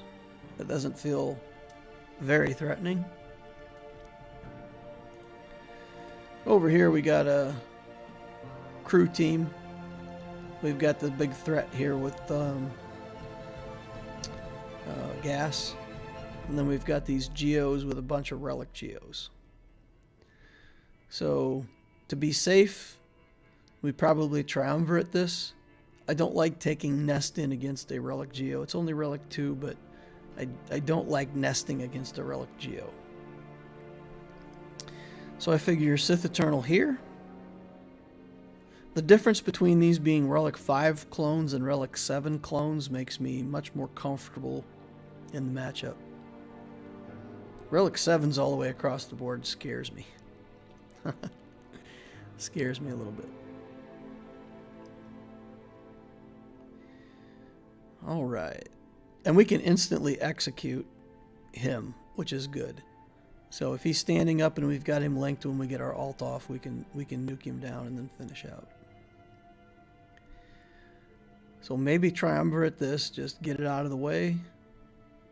Then maybe maybe trooper this. It doesn't have a hux here. If it has hux, then it messes with your turn meter ability. But this way, I mean, we can just carve his armor and blow him up with Dark Trooper. I don't think they can survive it. Even that Kylo Ren unmasked, I don't think he can live through a mass assist with his armor cut in half.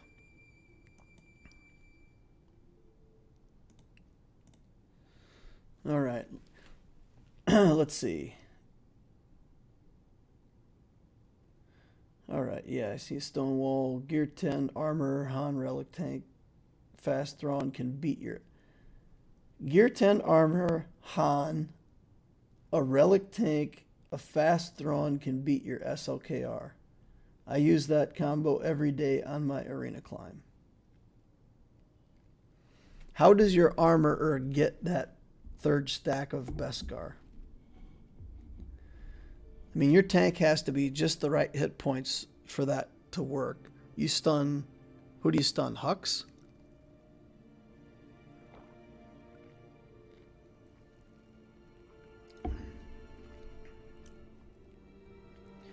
You get Thrawn trade TM with armor Beskars. See auto. Okay.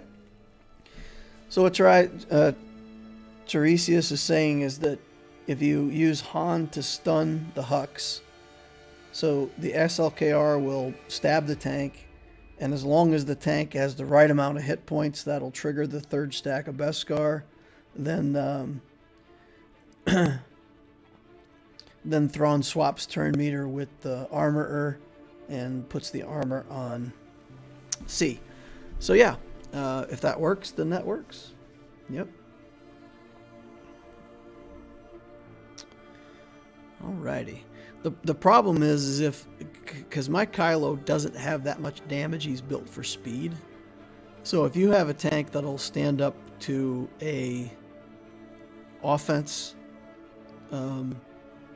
SLKR and not die, it's very possible that I won't even take that tank below 60%. Because my SLKR doesn't hit that hard. He hits fast, but he doesn't hit as hard as a lot of them do. And that messes up some people's counters. Because he doesn't hit hard enough. As funny as that may sound. We shall see. We shall see what happens. Alright, and then we've got this Grievous to deal with. I've got my Jedi on offense, so we can Jedi that.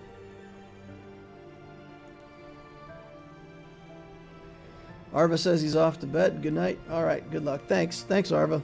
See you, man. Alright, let's deal with this gas first. Right? And for that, I want to just pick my C team that I use and go for it, right?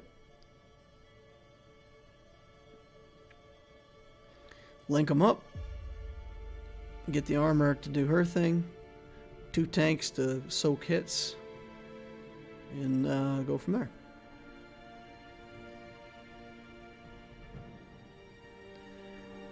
Okay.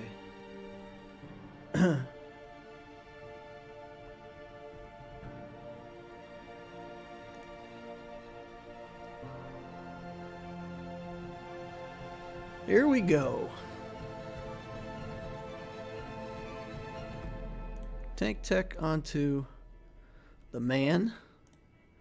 We'll do this. And we're going to link him with 5s. Just to make 5s easier to kill at some point.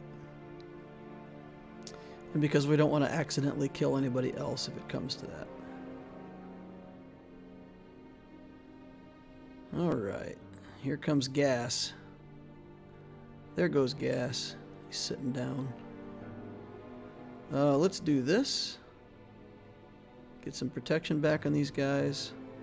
Let's put weapon tech on the armorer so she goes fast.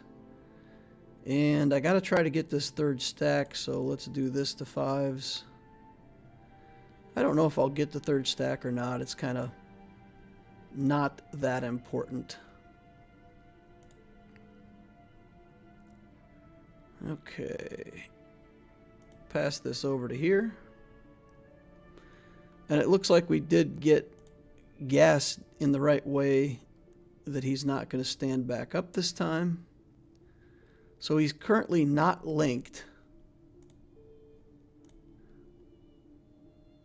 He's currently not linked. But he's also not got any protection to stand back up. Alright, well, let's do this. Stun him. Do that. Let's knock a hole in his armor. Let's link him with Echo.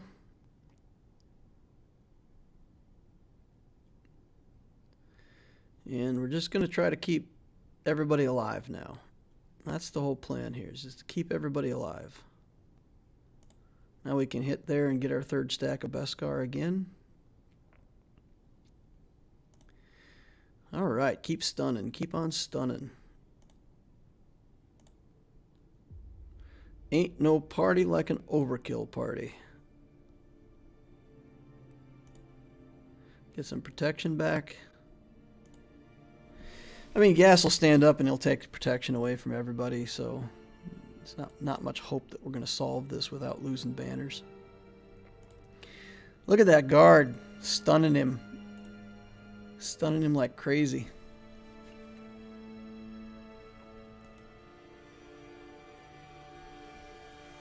Pretty sure C-Watt would have been more than enough. DL is risk averse. DL is calculating. So, regardless if a particular comp is an auto win, if it doesn't, and you lose, and you have to throw away one or two other good teams to clean it up, you lose so many banners in your Grand Arena. So many banners. I threw away two characters that I didn't really... Where am I going to put the Armorer? Who cares? The Armorer goes with C. That's pretty much all she does. Right? So that's it. It's not risk aversity. It's if you go in weak and you don't win, the amount that it costs you in terms of banners and in terms of your potential to win the Grand Arena is too much. It's just too much. For me. Anyway. So, I guess that makes me risk averse. Alright. Triumvirate against Relic Geos. That seems fine, right? I mean, he may be able to execute me, but I feel like it's not that much of a threat, right? So we just do Triumvirate. And then do we have like one little token tank that we can throw in to take a hit? Nothing that's good enough for us to want to put in. You know, the other thing I could do is I could just take Padme in here.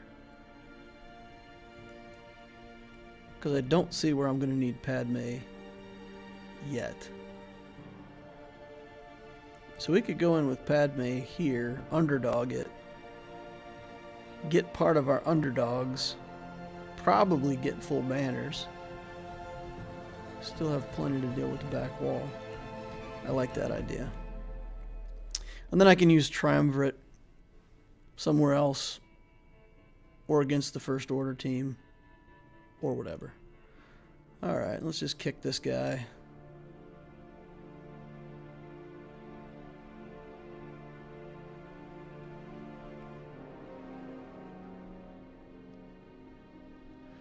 Alright, then let's take a big hit. Might as well get rid of all their buffs. Try to get Spy out here where we can... Oh, dang. Dodged. All right, let's see. Can we get the spy before he gets back into stealth? Yeah, but we're not going to be able to kill him. Unfortunate. Maybe. Come on. Get him. That's pretty close. Not enough stacks. Not enough stacks. He's still not back in stealth yet. That is weird. All right.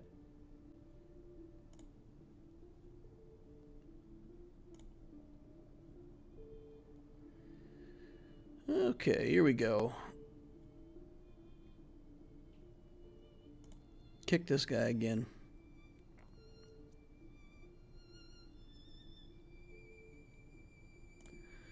Get the counterattacks going on.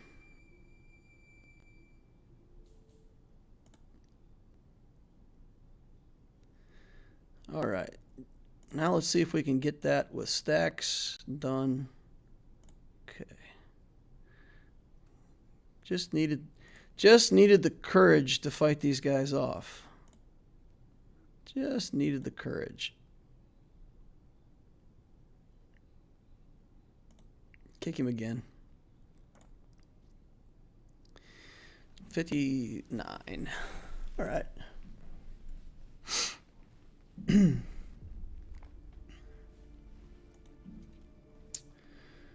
All right. Joseph says, I'm back. What did I miss? How did the other GAC go?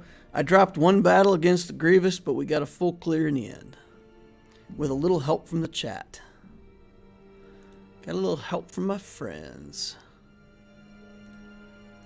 All right, so we got Revan, something. We could take bounty hunters in here. We could take... I like the triumvirate against this matchup, though. If his Padme team is on the back wall, what do I have against Padme? Nothing.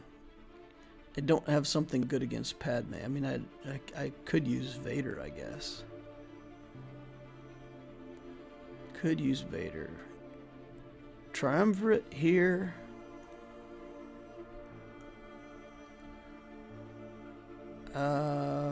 We could Vader this. Could bounty hunter this.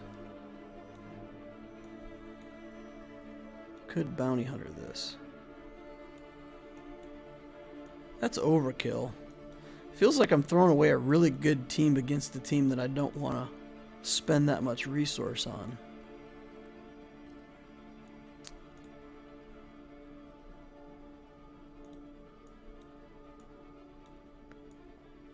We've got this.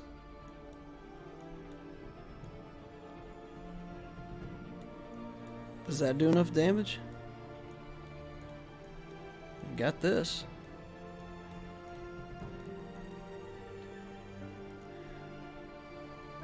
Can we beat up the First Order with Han Solo? They've got enough damage to punch through crew, right? What does he put on? He puts on shock. So with shock, burning, we should have plenty to take down First Order. I'm going to try this. I'm going to try this wacky team against First Order, and we're going to see what we can do here. Let me just go check something here first, though. We've got him at Relic as well, and him at Relic.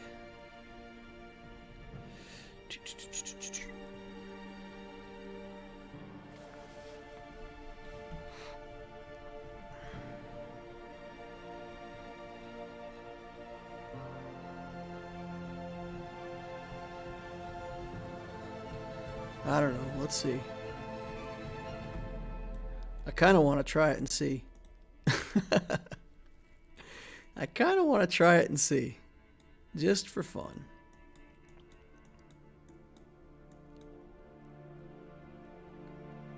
Alright. Get this in here. a 0 Zeta CLS and see if we can beat this guy.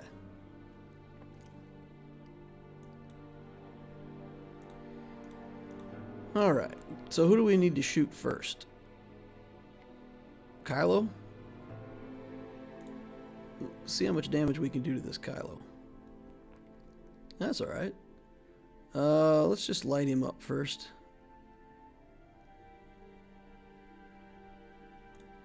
Do that. Come on, boys, get him. Do that. Ooh, that's a lot of damage. I like it.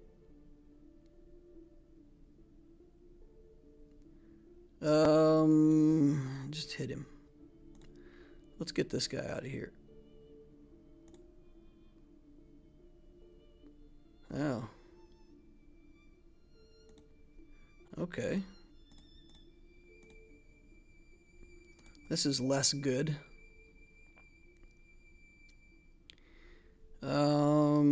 Let's see. How about this? Whatever. Put a stun on him. Get him out of here.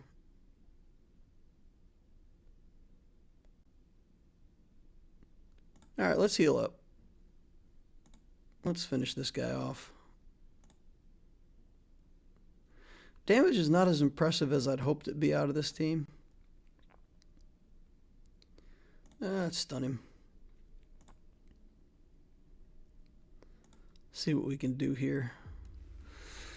Alright, 57 banners. Ugly win, but fun. Alright. Let's see what's on the back wall. Garbage. A bunch of garbage. This looks like my Sith team. Scary. Scary stuff. This team is something we gotta take seriously. What are we gonna nest, guys? Are we gonna nest here? Nest isn't gonna work here because we got too much tenacity or potency on some of these guys. 46. She gets potency from something though, right? BB-8.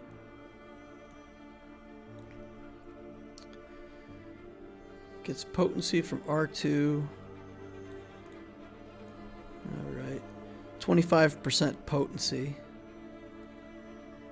Yeah. So this she could hold nest down then.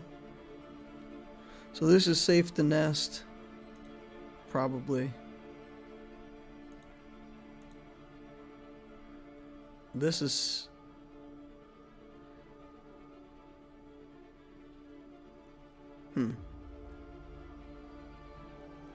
I'm gonna add one bit of spice to this. No, I can't. I gotta do that. Dang it.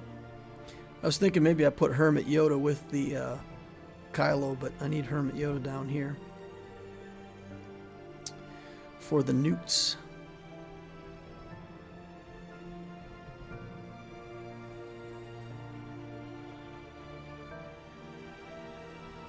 Alright. Well, let's see. Let's see. I've still got plenty of good teams left, right? I've got Jedi, I've got Vader. I've got tons of stuff. Tons of stuff. So this needs to be Jedi. Get in there. I don't like this Nute gun ray in here.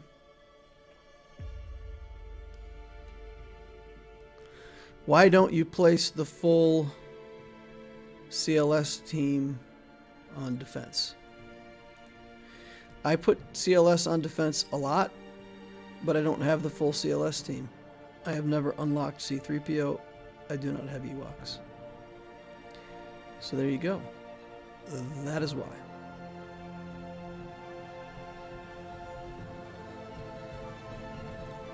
Alright, get on over there, Yoda.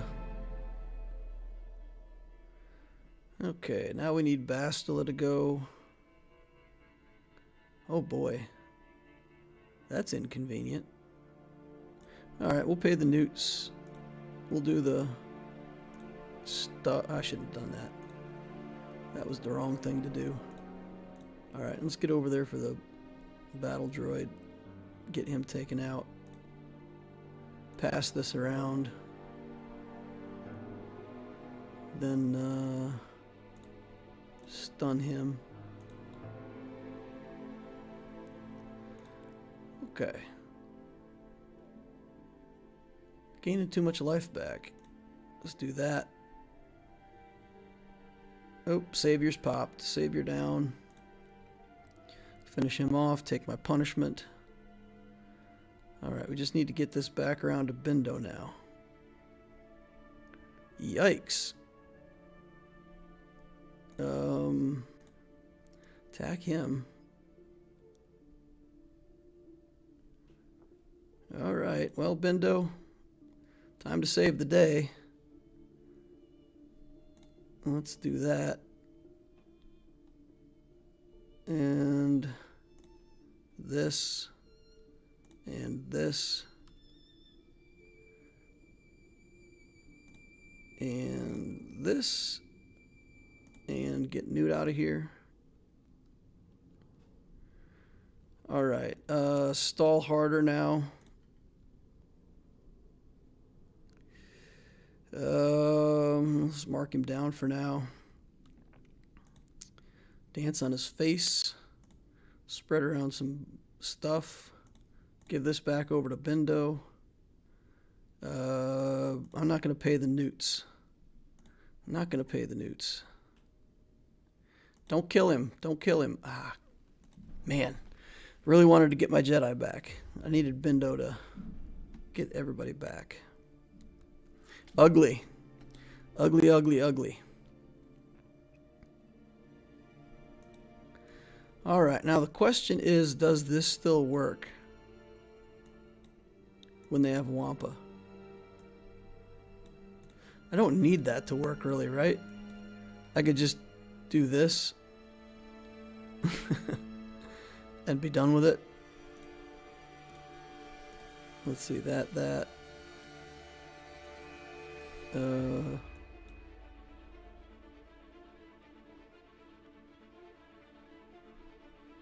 That's gonna kill Wampa, right? We'll put Thrawn in there to get back banners.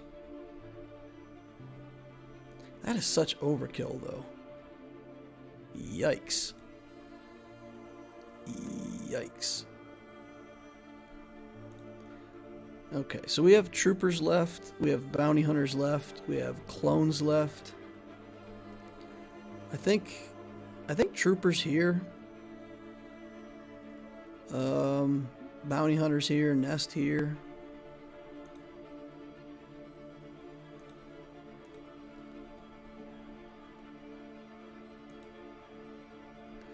What happens in a Relic Wampa versus a Relic Kylo? I think we just do this.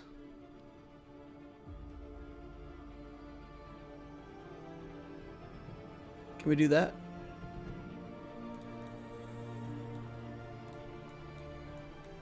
Let me do that.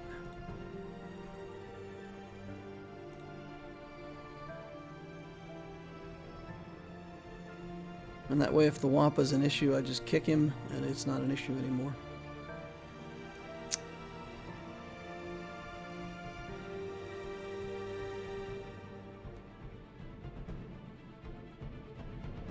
But he'll die. He'll die to all the area effects. Huh. I hate that Wampa. I hate this Wampa in here. That's pretty clever. I mean, it makes you rethink, right? Because he's 100,000. And I just, I don't know. I'm going to try it. I'm going to try it solo. And we're going to learn something one way or another. We are going to learn something one way or another. Because I think all I have to do is just kill Zalbar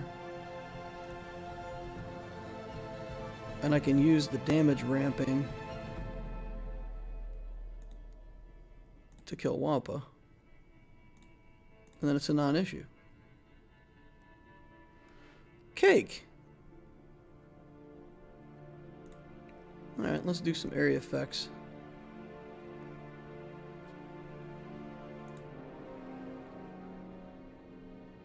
And then we'll do that. That. Super easy, barely an inconvenience.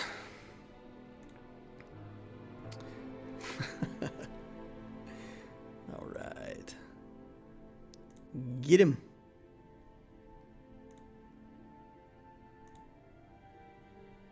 Got him. 64 banners. I would have thought they would put Nest in that team. Well, not everybody has a good enough nest to do such things. All right, we need underdogs, right? So against Night Sisters.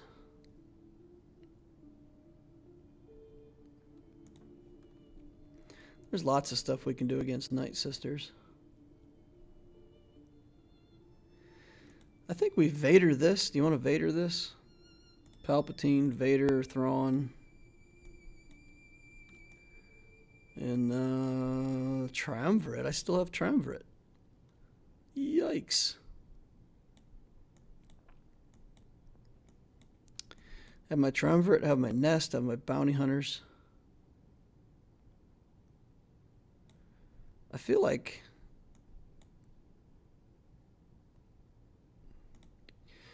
yeah, this should be no problem. This should be no problem.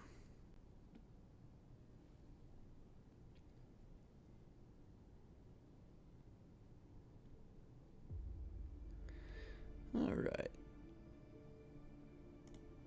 Here we go. Let's do this. Pass this over to Vader. Merciless Massacre. Bop Dooku. Hit him. Hit him. Force Crush him. Bop the Sith Trooper. Get back in over there. Zap some stuff. Do that.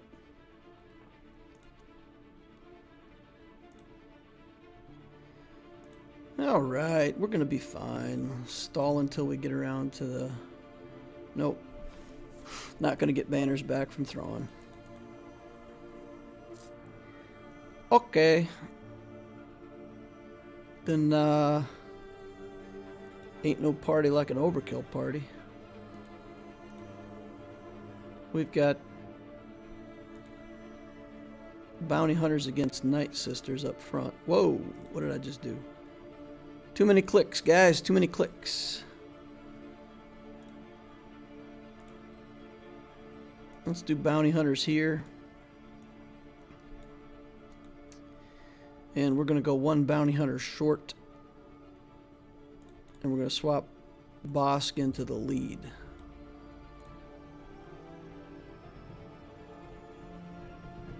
Should be fine.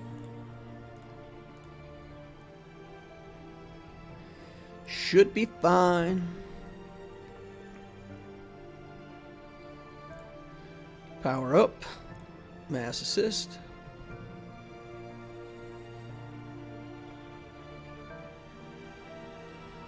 Got the plague. Let's do that. Let's do mass assist again. Work toward the contract. All right. Grief, do your thing. Okay, now let's get Talzin. I think we want to kill Talzin, right?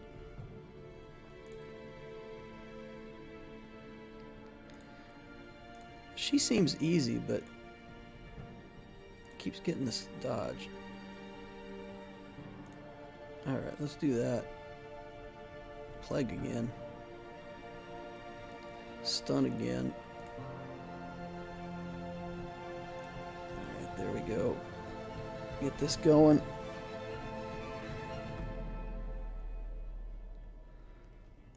Oh, man.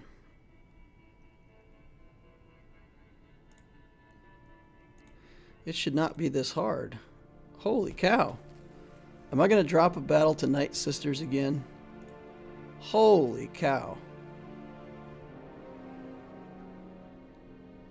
Why do I underestimate Night Sisters?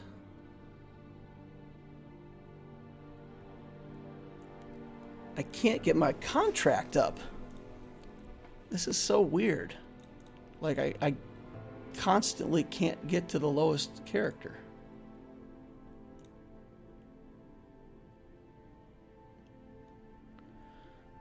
Man, this is brutal.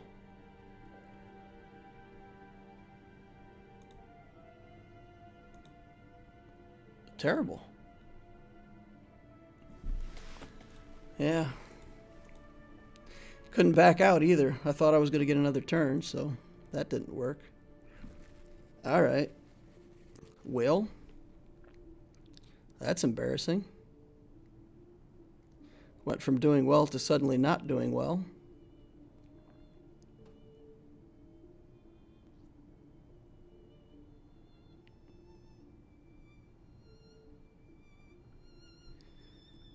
Wow.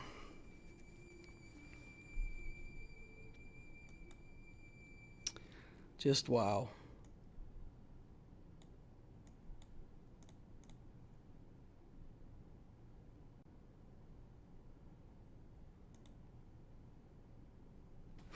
I'm stunned. I am stunned into disbelief.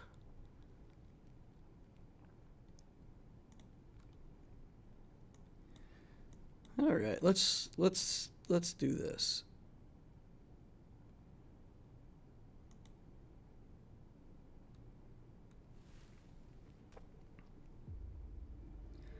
Aura lead would have meant faster contract. Aura has a hard time against the Night Sisters specifically because Asajj can steal the buffs away, and you have to be buffed to promote the contract. So when Asajj keeps removing all your buffs, it does the opposite. It makes it impossible to hit the contract. Yeah. Look at this. I don't understand why the bounty hunters had a hard time. It's unreasonable what a hard time these bounty hunters had. And the bounty hunters are a Night Sister counter. Weird. Maybe that 5th bounty hunter is the key. We don't actually want to sacrifice here. Let's see. How do we get back around to more life? Get back around to Shakti here. Keep putting back banners. Keep putting back banners. All right, let's do this.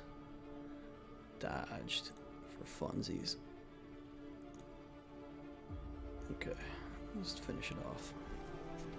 Just be done with it.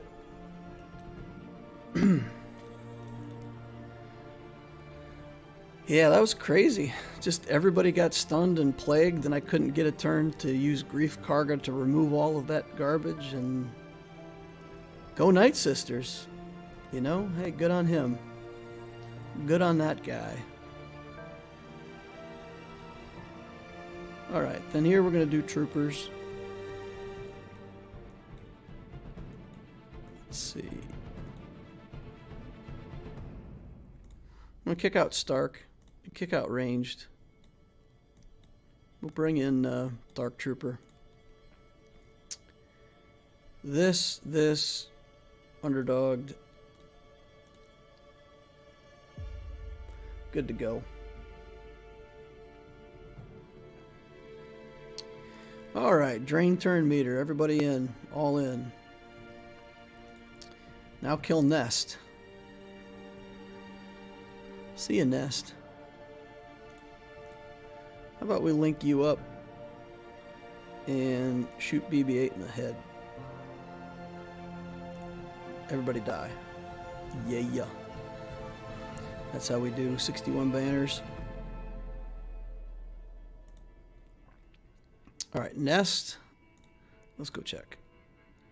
Let's go check what we got to do for feats, boys. Alright, we got that claimed. We got that claimed.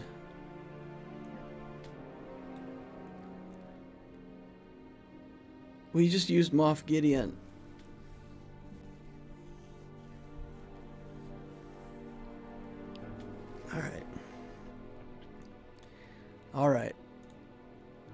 Alright. We'll get that. We'll get that next time. Moff Gideon. We need Moff Gideon. Yikes.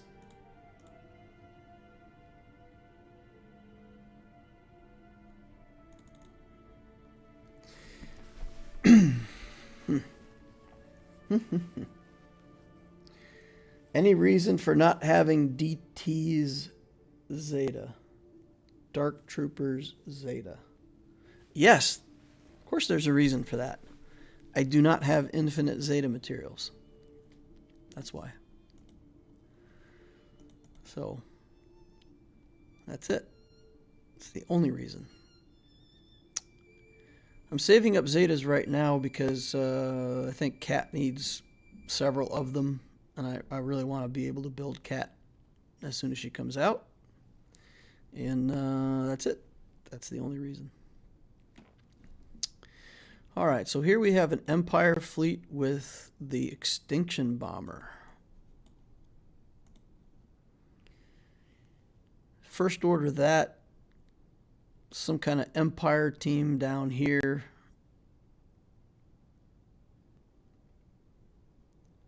That's actually not, that's not that easy of a team here. This is a pretty tough team. Home one's not that big. And the X-Wing is not that big. So we should be okay.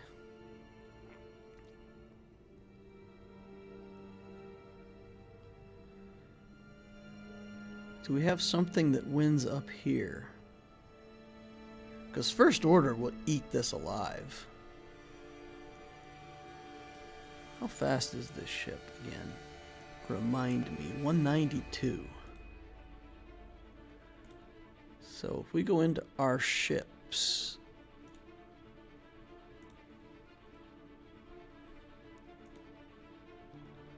We need to go out here, I think, and go to ships and sort by speed. What do I have that's faster than Vader?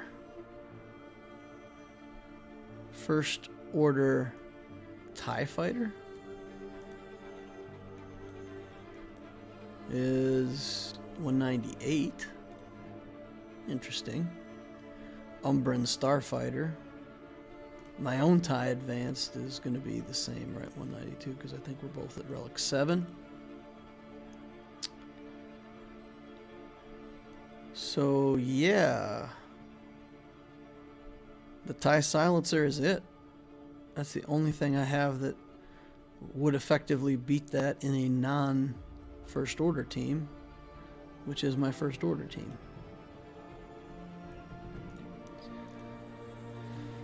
All right. Well.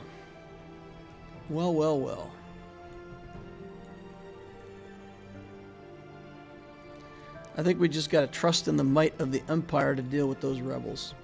And I think we'll be fine.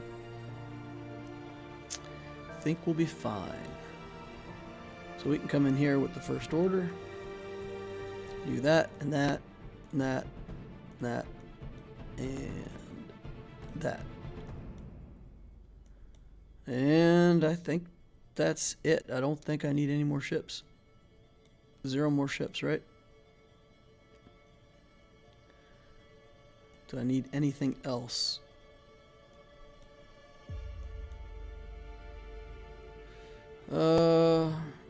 Let's see. This is really good against target lock stuff. Maybe I save that for the Rebel fleet to clear target locks there. I've got Plo already to clear target locks once. Yeah. Well, I think if we haven't won by the time we use all of these ships, we're probably not going to win. Okay, let's get in there. Let us get in there. I think Cat was like 3 Zetas. I think so too. I think that's what I had in mind, was to try to save 60 Zeta mats. All right, let's put this onto Vader. I don't really need to prevent his turn meter. I just want to do damage to him. All right, do big damage over here. Pump that up. Hit that. All right. Got a daze on my silencer. That's inconvenient. We're going to take that off right away. We do not want to be dazed. Give ourselves turn meter. Stun this guy. Area effect. Give everybody some damage over times.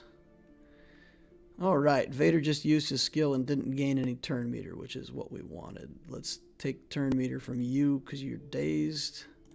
Let's put taunt on you. Big hit.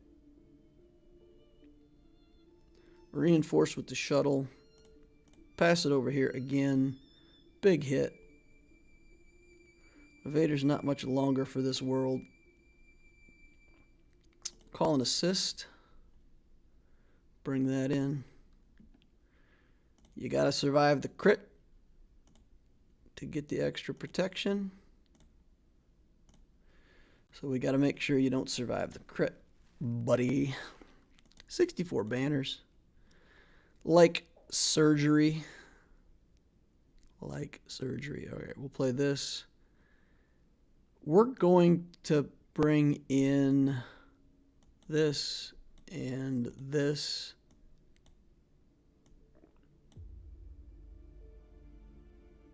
And this. And we're actually going to bring in Vader as a reinforcement. Bring in Vader as a reinforcement. I just don't want him there in the initial burst when they open up and do the double assist homicide, you know? I don't want that. I don't want that for us. So Vader will stay in the reinforcements until they're done with that part. And then we'll come out and smash some faces. Chat's gone quiet. You guys got nothing more to say? Everybody's in the background now, chilling out. Alright, let's get the target lock. Alright. That was just a basic. Wait, what? I don't understand. Don't understand why he did that. Let's see. Let's just do this. Let's do that. Carpet bomb him. Nothing more satisfying than having rebels on fire. I love burning the rebels. Burning rebels. Counterattack. Oh, he's in stealth, so I can't counterattack. Counterattack. Counterattack. Alright. Bring in Vader. And just punch holes in him. That's good. Let's get that over here. Alright, got him out of there. Vader over here. Get these guys finished. Alright, guess we just gotta work on bigs. Let's do that big hit. Let's do the little hit. Let's just smash him with Vader. And then back around to this. Doing good, doing good. Stick with me, TIE Bomber. Oh, let's put him on fire. Cannot resist. Rebels on fire. Do we have anything gains us back health? I don't think so. We'll bring this in and just finish things off. Is this the big hit? Yeah. Done. Alright. Joey the Goat says, don't worry, I'm still here.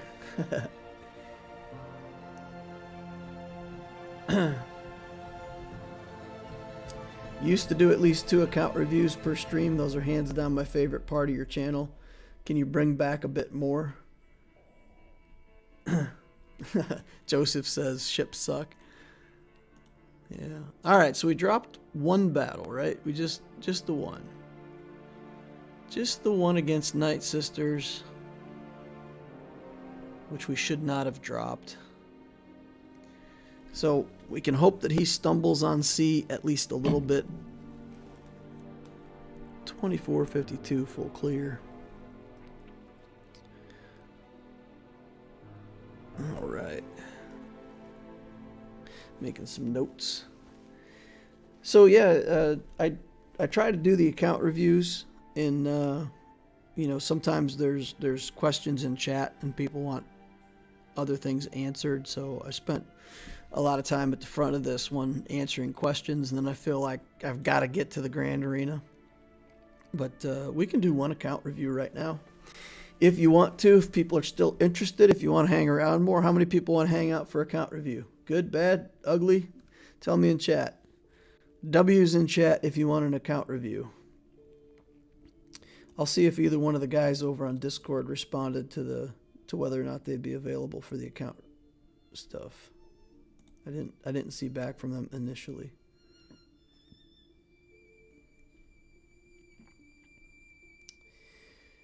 Okay, let's see. Did either one of them respond back? No, but okay, well, they can catch up on it later. All right, people want to see it. Give the people what they want. All right, so this guy, JVST, let's see.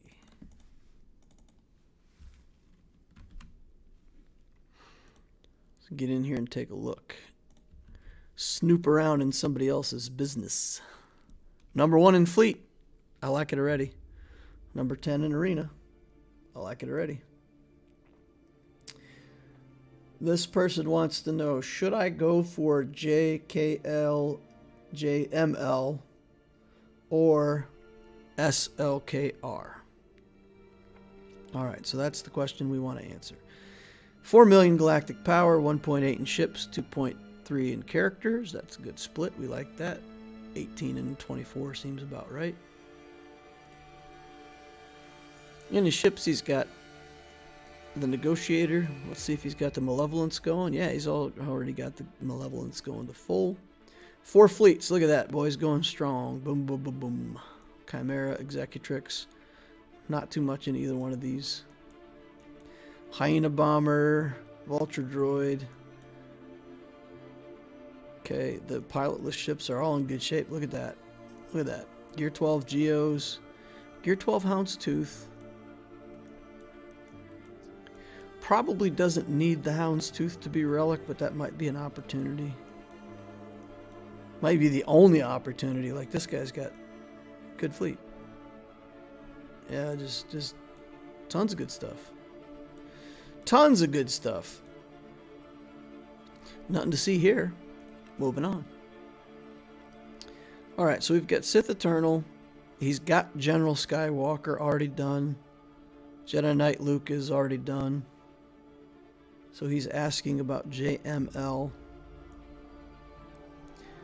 It looks kind of like he's already going for JML. Right? Jedi Knight Luke. Commander Luke, Anakin. Got Padme down here. Revan, Darth Revan. Han Solo, Old Ben. Let me take a look at something real quick. Make sure I remember from the journey guide what we're looking at here. Let's see. Kenobi. What? Get out of here. Okay. Let's see. Prerequisites. So Old Ben to Relic 5. He's already got Relic Old Ben. Jedi Training Rey, C-3PO, Mon Mothma, 3PO, 2PO, R2-D2. The Y-Wing he's already got.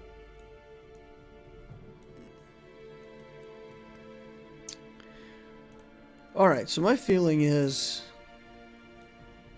if that's his question, it looks like he may have already committed to that. Sith Marauder, Thrawn, Droideka, Rebel Officer, Leia Organa, Lando. Yeah, so I mean, it looks like he already decided to go JML, and honestly, that's what I would have said. Because he does have the Sith Eternal, he went into General Skywalker, he's got the Luke. So JML is clearly the best choice for his account. Good stuff. Good stuff. Alright, Malik. Dooku, Revan. What else we got in here? Anything? All the clones for gas. This is a pretty tight account, right? Because he's got some simple stuff like Geos and whatnot. He's got the requirements for C. He's got the Revans. Not much wasted space up top there for sure. Enfys Nest down here. She's lonely and forgotten about. If you love GAC, man, if you're watching this review and you love Grand Arena, this character should be built.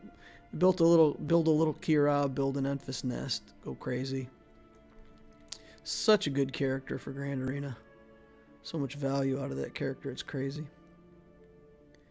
Got an HK down here. Oh, so he went with Marauder for the Revan team.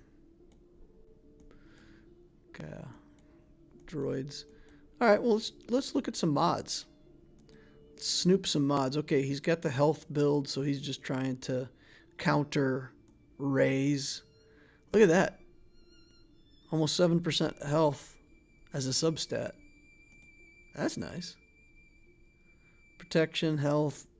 So he's just straight speed and health and protection. Just to survive that big ult from Rey. Protection. Wow, he's even got protection on the cross and the triangle. Yikes. And crit avoidance there.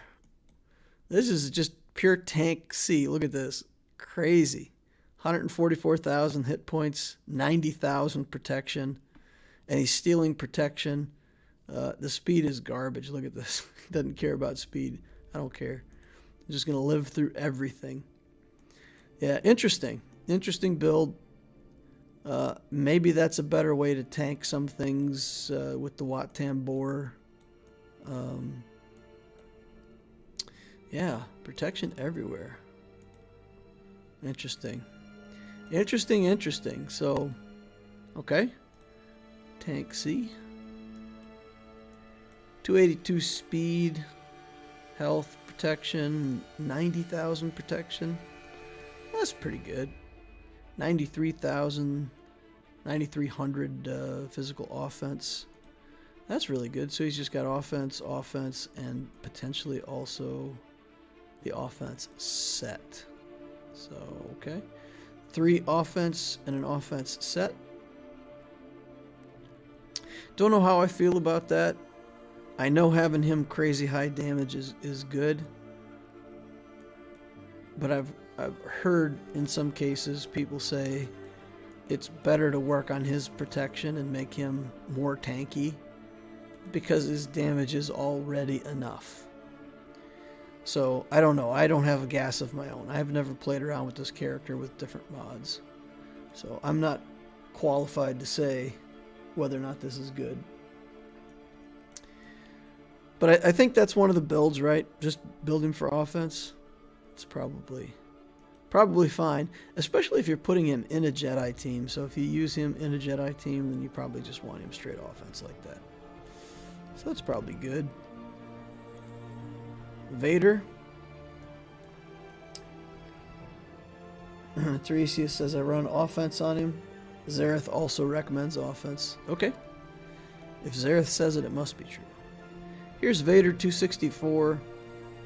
Crit damage out the wazoo, 222%. Damage is not that much, so he's just all crit chance, crit damage. A little bit of speed. Potency on the cross. Alright. That's a way to build Vader. Let's take a look at Luke. I'm always interested in how people build Luke, because I always feel like I would build him with no speed whatsoever. But I know people do build him with speed. So we've got 239 speed here. It's still not very fast, right? So, alright. So if you're using him in a Jedi team, I guess you put the speed on him. If you're actually trying to use him in his own team as a leader, then you make him slow, use him with Hermit Yoda. So this guy's probably part of a Jedi team. Offense, offense, and then just speed. Just tons of speed and offense. Alright. His base speed is so bad. But his base speed is meant to do this. At the start of his turn, all enemies are reduced to his base speed until the encounter ends. Base speed is recorded at the start of the counter before any buffs or debuffs.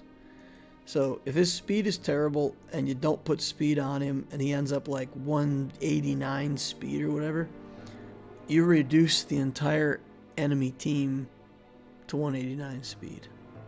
And then the rest of your team just runs circles around him and kills him. So this lets people like once get a free turn. So you play it with a really fast Hermit Yoda. Then Hermit Yoda goes and he immediately passes the turn over to Jedi Knight Luke so that he takes a turn and drops everybody's speed. So their speed is reduced from the very first turn of combat. It doesn't work against Galactic Legends or other Lukes. So I think most people who have lots of stuff in their account just use him as a Jedi. Put him in the Jedi team. His base offense is so good. How many 300 plus speed characters does he have? With his focus on tankiness on a lot of these guys, it'd be interesting to see. So let's pick Padme. 298. Rex should be over 300. 303. So he's got 1, 2, 3, 4, 5, 6 characters over 300. I don't count Galactic Legends. They don't count. They're not normal characters. 340 on the Darth Revan. That's good. We like that. But he's still doing the Revan faster than Bastila. He hasn't got updated with the tech of making Bastila faster than DR. I've heard from quite a few people now that they're doing that. Making the Bastila faster. Piet's here. How fast is Piet? 297? I shouldn't talk. I don't even remember how fast my Piet is right now. I think I slowed him down a bit. He's like 306 or something like that. Nothing to brag about. Let's check out the Malak. Let's look at how the Malak is done. 147,000 protection. 73,000 health. Of course, he converts all this protection to health right at the start of the fight. So he'll have, 225,000 durability. Zoinks. Not a tenacity build. Does have 287 speed. Interesting. You put enough speed on him to be fast, and then he just put protection everywhere. This guy, this player likes him some protection. These are good mods, though. I mean, this guy just has tons and tons of good mods. Quite a bit of time spent on this account, I feel like. Let's take a look at Zetas. Yeah, there's a lot of Zetas in here. Whenever you see an account like this with just tons of Zetas, that means the player's been playing for quite some time.